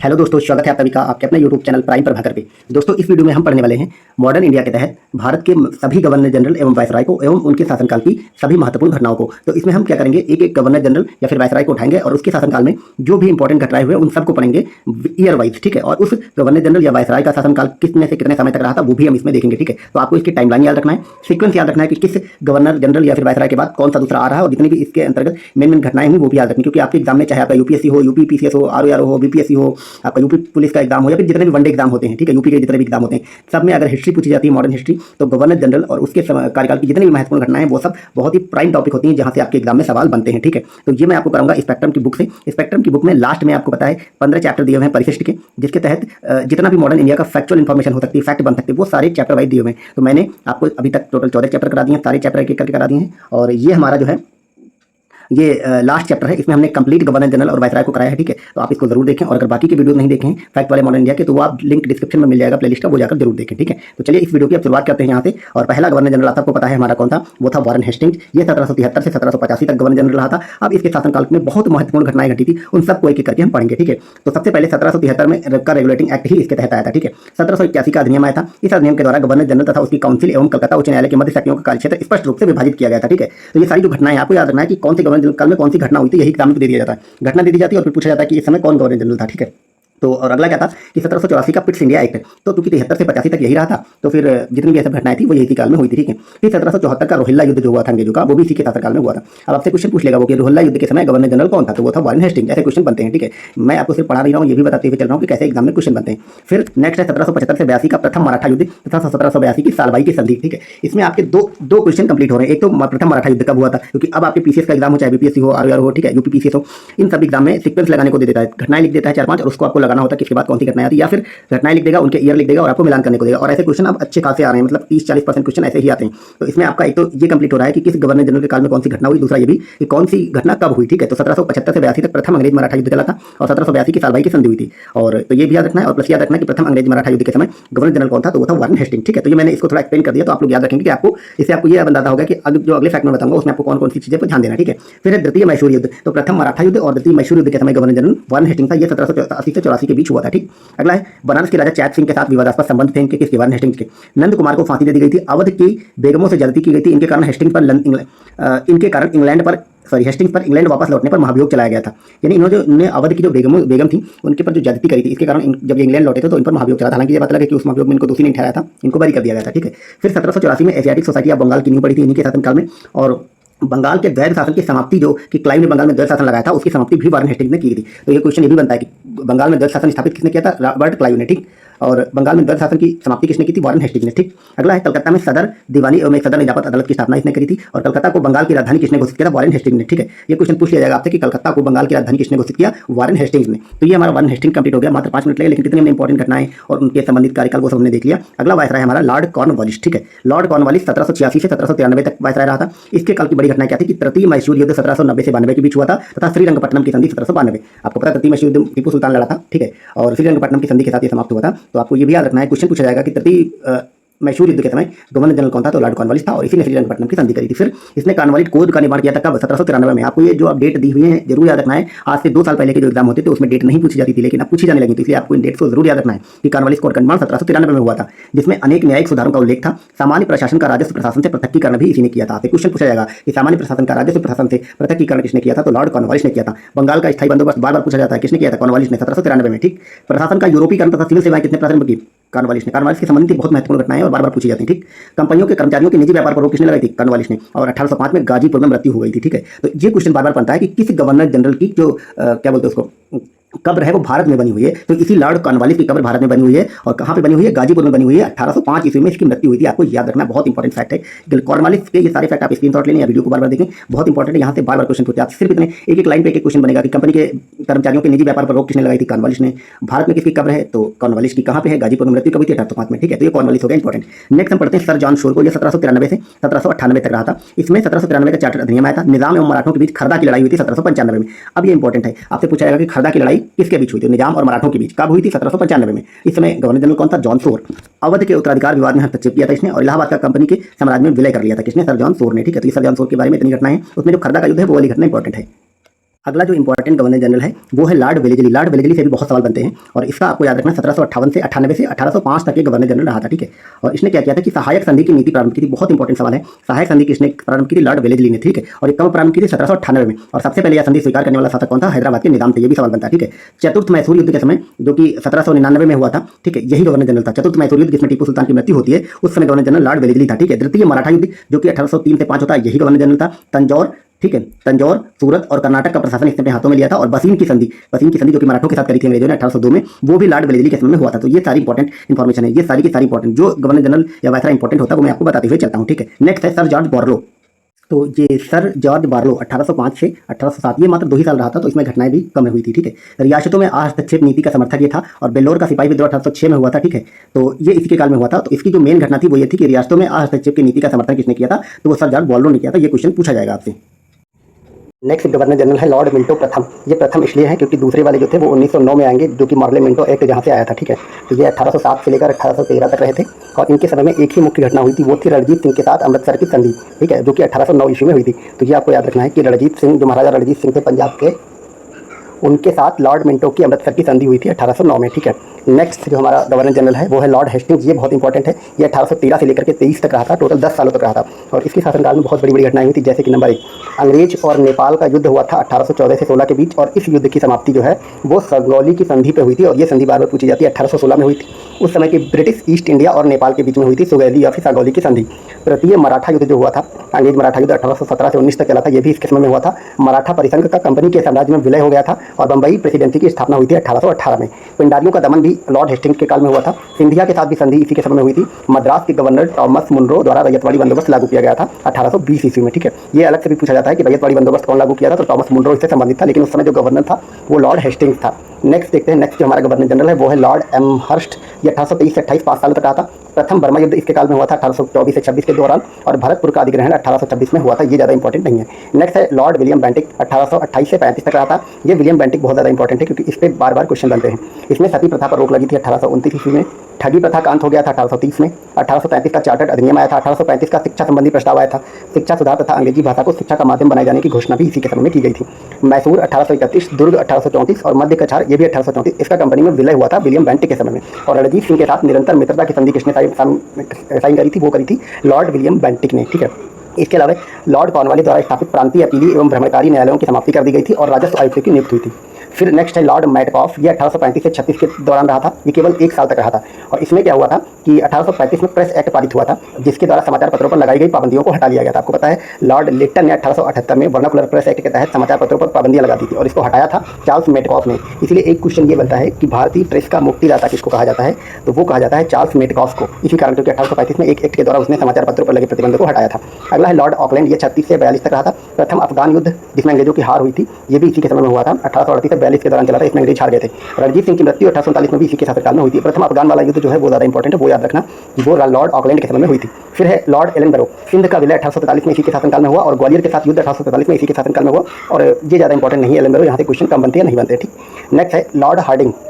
तो लॉर्ड हार्डिंग की अगर बात करें तो ये भी हार्डिंग प्रथम है, क्योंकि एक बार भी आगे चल करके लॉर्ड हार्डिंग द्वितीय भी आएगा। 1844 से 48 तक ये रहा था कि केवल 4 साल। प्रथम अंग्रेज सिख युद्ध 46 में इसी के शासनकाल में हुआ और लाहौर की संधि हार्डिंग ने साइन करी। सामाजिक सुधार जैसे कि बालिका हत्या और नरबली की प्रथा पर रोक किसने लगाई थी? हार्डिंग ने। ये इंपॉर्टेंट है, दूसरा वाला जो पॉइंट है वो ज़्यादा इंपॉर्टेंट है कि बालिका हत्या और नरबली की प्रथा पर रोक लगाने वाला जो शासक था वो लॉर्ड हार्डिंग ही था। अब है लॉर्ड डलहौजी, ये बहुत इंपॉर्टेंट है क्योंकि इसके शासनकाल में बहुत काम हुए थे और यहाँ से बार बार क्वेश्चन भी बनते हैं। डलहौजी रहा था 1848 से 56 तक। इसमें पहला क्या था कि द्वितीय अंग्रेज सिख युद्ध 1848-49 तथा पंजाब का कंपनी साम्राज्य में विलय हो गया था। निचले बर्मा या पीगू का अधिग्रहण हो गया था। विपगत के सिद्धांत को दिया था डलहौजी ने, आप सबको पता है, और इसका शुभारंभ किया था इसने। विपगत का सिद्धांत ऐसा होता था कि जिन जो साम्राज्य होते थे, रियासतें होती थी, और अगर उनकी कोई संतान नहीं होती थी तो उनके साम्राज्य को वो अपने में मिला लेता था। ठीक है, इसी के तहत डलहौजी ने जो पहला साम्राज्य मिलाया वो था सतारा। कब मिलाया था? 1848 में। इनको आप डेट भी याद रखेंगे और ये सीक्वेंस भी याद रखेंगे। फिर जयपुर और संभलपुर को एक साथ 1849 में मिलाया गया। उदयपुर को 1852 में मिलाया गया और झांसी को 1853 में मिला लिया गया था रानी लक्ष्मीबाई की मृत्यु के पश्चात। और फिर नागपुर, मतलब मृत्यु नहीं हुई थी रानी लक्ष्मीबाई की, लेकिन इससे पहले उन्होंने झांसी के विलय की घोषणा कर दी थी और इसी को बचाने के लिए रानी लक्ष्मीबाई था 1857 में फिर युद्ध हुआ था। ठीक है, ये करेक्शन है थोड़ा सा। फिर नागपुर आया था, फिर अवध आया था 1856 में। अवध का विलय कंपनी में क्यों किया गया था? बार बार क्वेश्चन बनता है। वो कुशासन का आरोप लगाया गया था उस पर। ठीक है, अवध मतलब ये जो लखनऊ वाला पार्ट था, ये जो नवाब वाजिद अली शाह था, इनसे राज्य को छीना गया था। ठीक है, तो ये सब सीक्वेंस आप याद रखेंगे। सबसे पहले सतारा जरूर याद रखेंगे। फिर आता है वुड का शिक्षा संबंधी डिस्पैच, जिसको कि भारत का मैग्ना कार्टा भी कहते हैं। भारतीय शिक्षा का मैग्ना कार्टा 1854 में आया था और 93 भाषा के स्कूलों तथा सरकारी कॉलेजों की स्थापना की गई थी। फिर रेलवे माइनूट स्मरण पत्र, इसको जारी किया गया था 1853 में। 53 में बंबई और थाने के मध्य प्रथम रेल चलाई गई थी, ये भी पूछा जाता है। फिर दूसरे 1854 में दूसरी रेल चली थी कलकत्ता और रानीगंज के बीच। ठीक, फिर टेलीग्राफ एवं डाक सुधार हुए थे। 40,000 मील लंबी टेलीग्राफ लाइन कलकत्ता, मद्रास, बंबई, पेशावर को आपस में जोड़ा गया था तथा 2 पैसे के तौर पर राष्ट्रीय डाक सेवा प्रारंभ हुई। तो ओवरऑल ये रेल, डाक, टेलीग्राफ, ये सब जो है किसने शुरू किया था? ये डलहौजी ने किया था। ठीक है, डलहौजी ने कोई भारतीयों की सेवा करने के लिए ऐसा नहीं किया था, बल्कि वो ब्रिटिश के सामान को भारत के दूरस्थ इलाकों में पहुंचने के लिए ऐसा किया था। फिर गंगा नहर को खोल दिया गया था 1854 में डलहौजी के शासनकाल में। ये इंपॉर्टेंट है, पूछा जा सकता है कि गंगा नहर को किसके शासनकाल में खोला गया था? तो वो था डलहौजी। फिर प्रत्येक प्रांत में लोक निर्माण विभाग की स्थापना भी डलहौजी ने करी थी। विधवा पुनर्विवाह अधिनियम 1856 में जो पारित हुआ था ईश्वर चंद्र विद्यासागर के प्रयासों से, ये भी डलहौजी के शासनकाल में हुआ था। फिर पेशवा के पेंशन की समाप्ति कर दी गई थी। ये जो पेशवा होते थे मराठा वाले, इनको एक नियत पेंशन दी जाती थी, इसको डलहौजी ने समाप्त कर दिया था। ठीक, तो ये डलहौजी बहुत इंपॉर्टेंट है, इसका आप स्क्रीनशॉट ले सकते हैं क्योंकि डलहौजी से बार बार इसके सवाल पूछे जाते हैं।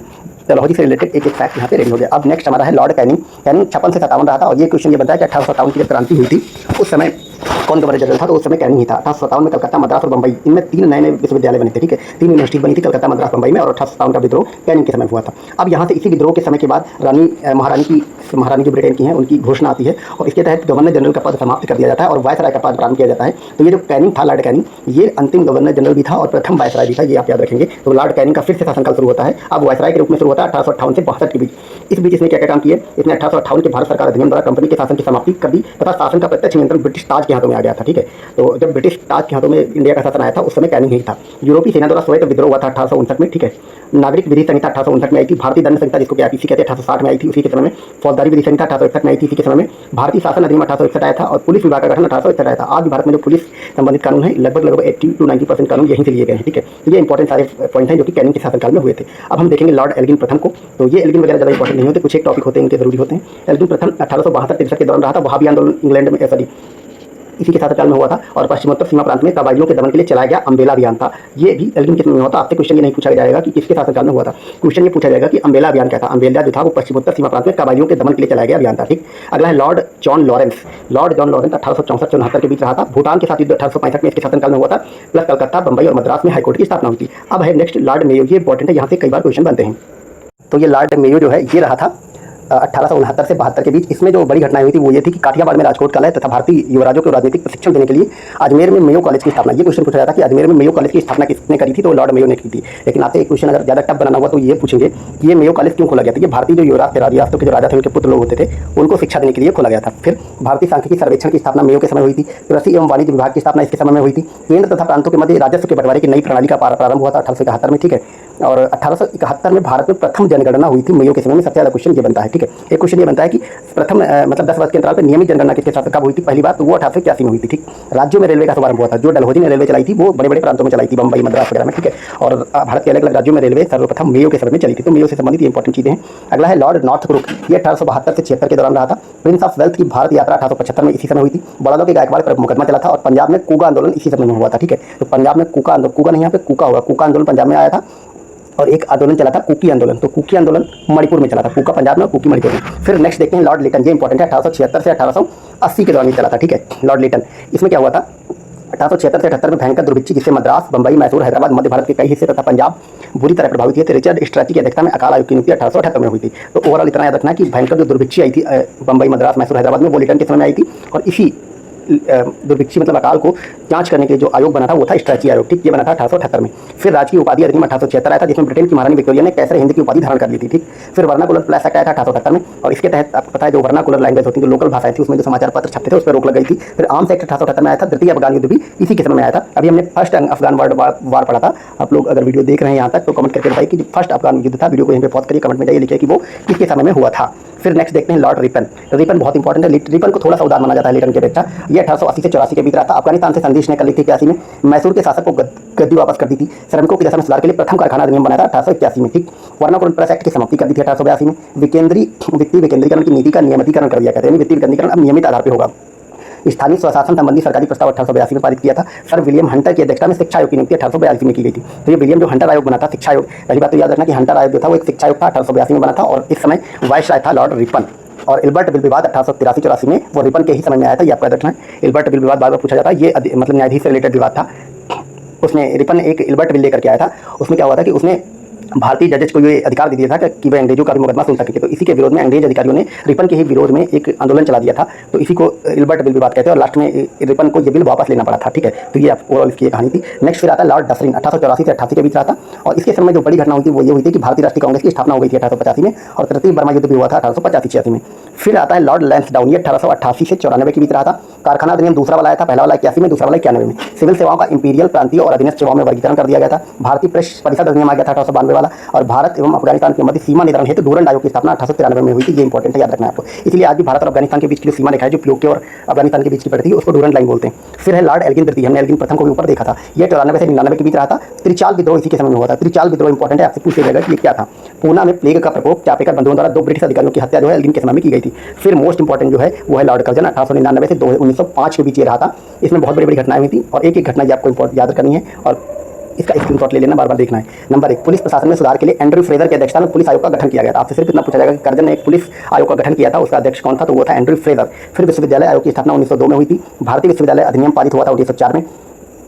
नेक्स्ट है उद्योग एवं वाणिज्य विभाग की स्थापना हुई थी। कलकत्ता कारपोरेट एक्ट 1899 में आया था। प्राचीन स्मारक संरक्षण अधिनियम 1905 में आया था। ये बार बार पूछा जाता है कि जो आज भी जो भारत में स्मारक अधिनियम चल रहा है 1959 वाला, वो उसमें बहुत सारे प्रावधान जो 1904 वाले आज भी चल रहे हैं, ठीक है। ये कर्जन के समय में आया था। बंगाल का विभाजन 1905 में हुआ था, मोस्ट इंपॉर्टेंट घटना। कृषि बैंक की स्थापना कर्जन ने करी थी। पूसा में कृषि अनुसंधान केंद्र की स्थापना हुई थी, जो कि आज भी है। रेलवे बोर्ड की स्थापना 1905 में हुई थी। कर्जन पिचनर विवाद हुआ था। और तिब्बत में यंग हस्बैंड मिशन 1904 में भेजा था। ये भी बार बार पूछा जाता है कि तिब्बत में यंग हस्बैंड मिशन 1904 में किसने भेजा था, तो कर्जन ने भेजा था। कर्जन से रिलेटेड जितनी भी घटनाएं ये सबकी सब इंपॉर्टेंट है। फिर है लॉर्ड मिंटो तृतीय, जो 1905 से 1910 के बीच आया था, ठीक है।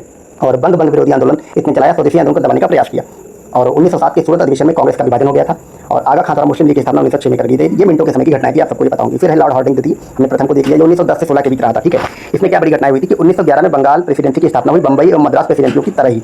भारत की राजधानी को कलकत्ता से दिल्ली स्थानांतरित कर दिया गया था 1911 में, ठीक है। और इसी समय जो था वो जॉर्ज पंचम की भारत यात्रा हुई थी। और इसी समय दिल्ली दरबार का आयोजन हुआ था 1911 में। और इसी दिल्ली दरबार में जो बंगाल विभाजन किया था कर्जन ने, उसको रद्द कर दिया गया था। और इसके अलावा हिंदू महासभा की स्थापना 1915 में हो गई थी। मदन मोहन मालवीय ने कर दी थी। लॉर्ड हार्डिंग तृतीय उस समय वायसराय था। फिर है लॉर्ड चेम्सफोर्ड। चेम्सफोर्ड ये भी इंपॉर्टेंट है, 1916 से 21 के दरमियान रहा था। तिलक एवं एनी बेसेंट द्वारा पृथक होम रूल की स्थापना की गई थी। इसी के दौरान कांग्रेस का लखनऊ अधिवेशन हुआ था 1916 वाला, ठीक है, जिसमें गरम दल मिल गए थे, कांग्रेस और मुस्लिम लीग मिल गई थी। फिर है कांग्रेस एवं मुस्लिम लीग के मध्य लखनऊ समझौता हुआ गया था 1916 में। गांधी जी की दक्षिण अफ्रीका से स्वदेश वापसी के उपरांत साबरमती आश्रम की स्थापना 1916 में हो जाती है। खेड़ा सत्याग्रह 1918 में हो जाता है। अहमदाबाद में सत्याग्रह जो मिल आंदोलन था वो भी 1918 में हो जाता है। एक चीज आपको याद रखनी है कि गांधी जी के जो ये 3 लगातार आंदोलन हुए थे उसमें सबसे पहले साबरमती आता है, ठीक है। उसके बाद अहमदाबाद वाला, उसके बाद जो है वो अहमदाबाद मिल आंदोलन आता है और उसके बाद खेड़ा आता है। दोनों चूंकि 18 में हुए थे तो आपको कंफ्यूज नहीं होना है। सबसे पहले मार्च में अहमदाबाद मिल सत्याग्रह करते हैं, उसके बाद सितंबर में वो खेड़ा सत्याग्रह करते हैं, ठीक है। फिर है मॉन्टेग्यू की घोषणाएं आई थी 1917 में, ठीक। और भारत सरकार अधिनियम 1919 आया था, ठीक। 1919 का एक्ट जिसको कि रोलेट एक्ट कहा गया था, रोलेट एक्ट 1919। जलियांवाला बाग हत्याकांड इसी के समय में हुआ था। कौन था? लॉर्ड मिंटो, ठीक है, सॉरी मॉन्टेग्यू नहीं, चेम्सफोर्ड। मॉन्टेग्यू जो था वो भारत से जो था और जो चेम्सफोर्ड था वो भारत में वायसराय था, ठीक। तो जलियांवाला बाग हत्याकांड 1919 में हुआ था। असहयोग एवं खिलाफत आंदोलन हुआ था। पूना में महिला विश्वविद्यालय की स्थापना हुई थी 1916 में।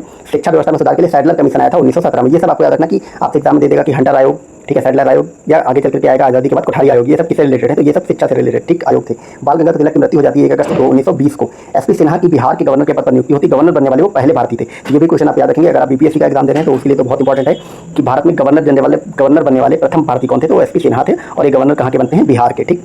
नेक्स्ट है हमारा लॉर्ड रीडिंग, ये 1921 से लेकर के 26 तक रहते हैं। इसके शासनकाल में बहुत ही बड़ी बड़ी घटनाएं होती हैं, जैसे चौरा-चौरी कांड होता है 5 फरवरी 1922 को, जिसके फलस्वरूप गांधी जी ने असहयोग आंदोलन को वापस ले लिया। फिर केरल में मोपला विद्रोह होता है 1921 में। 1910 के प्रेस एक्ट, 1919 के रॉलेट एक्ट की वापसी हो जाती है। फौजदारी कानून संशोधन अधिनियम तथा कपास पर उत्पाद शुल्क की समाप्ति हो जाती है। मुल्तान, अमृतसर, दिल्ली, अलीगढ़, कलकत्ता में भीषण सांप्रदायिक दंगे होते हैं। काकोरी ट्रेन डकैती 1925 में होती है। स्वामी श्रद्धानंद की हत्या हो जाती है 1926 में, ठीक है।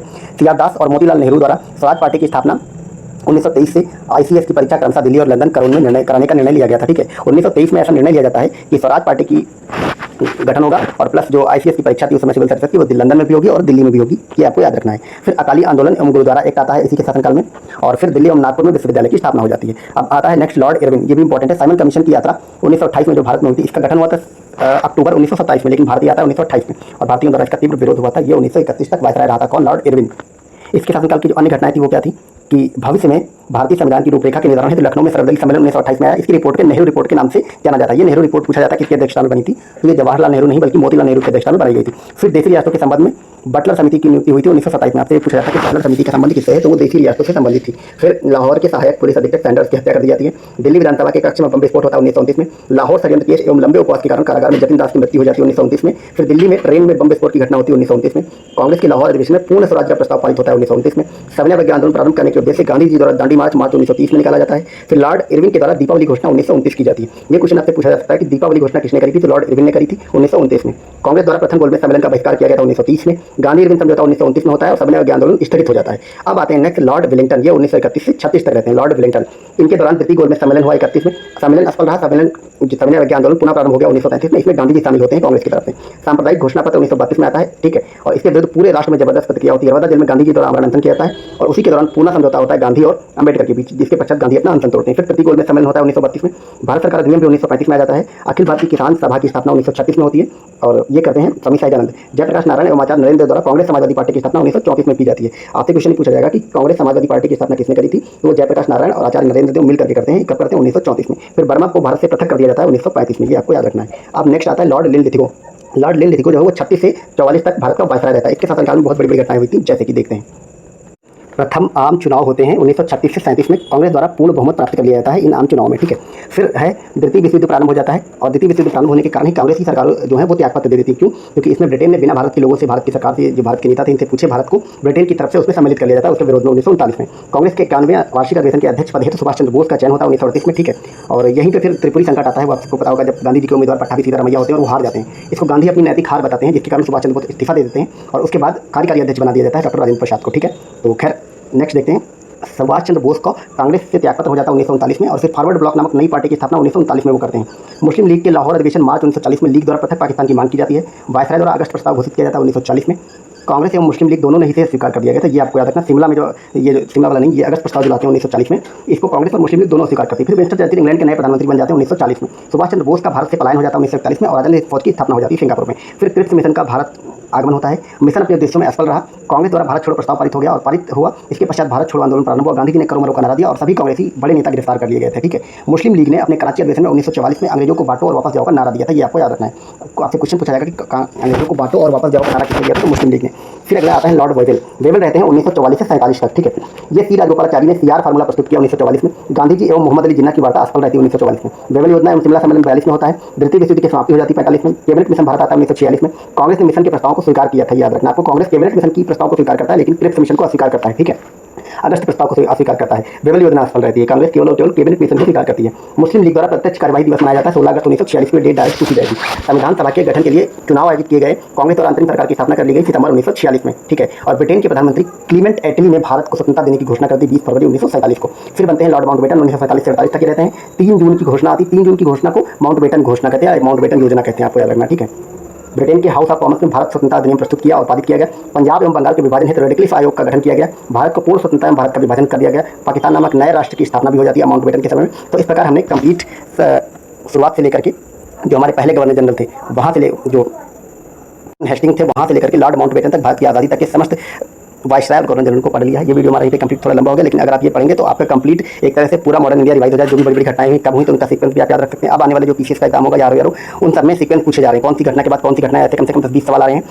और जो मिलान करने वाले सन ईयर दे रहा है वो भी यहीं से कवर हो जाएगा। तो अगर इस एक वीडियो से आपको कम से कम 10 सवाल आपके एग्जाम में मिलेंगे, चाहे पीसीएस हो आर हो, ठीक है। तो आप इस वीडियो को बार बार देखें और वीडियो अगर यूजफुल लगा हो, इसके अलावा मैं क्या कर सकता हूँ और बहुत सारे मैंने बाकी चीज़ें भी कराई, उसका लिंक डिस्क्रिप्शन में मिल जाएगा, वहाँ से जाकर के आप चेकआउट कर सकते हैं। Thank you so much for watching, bye bye.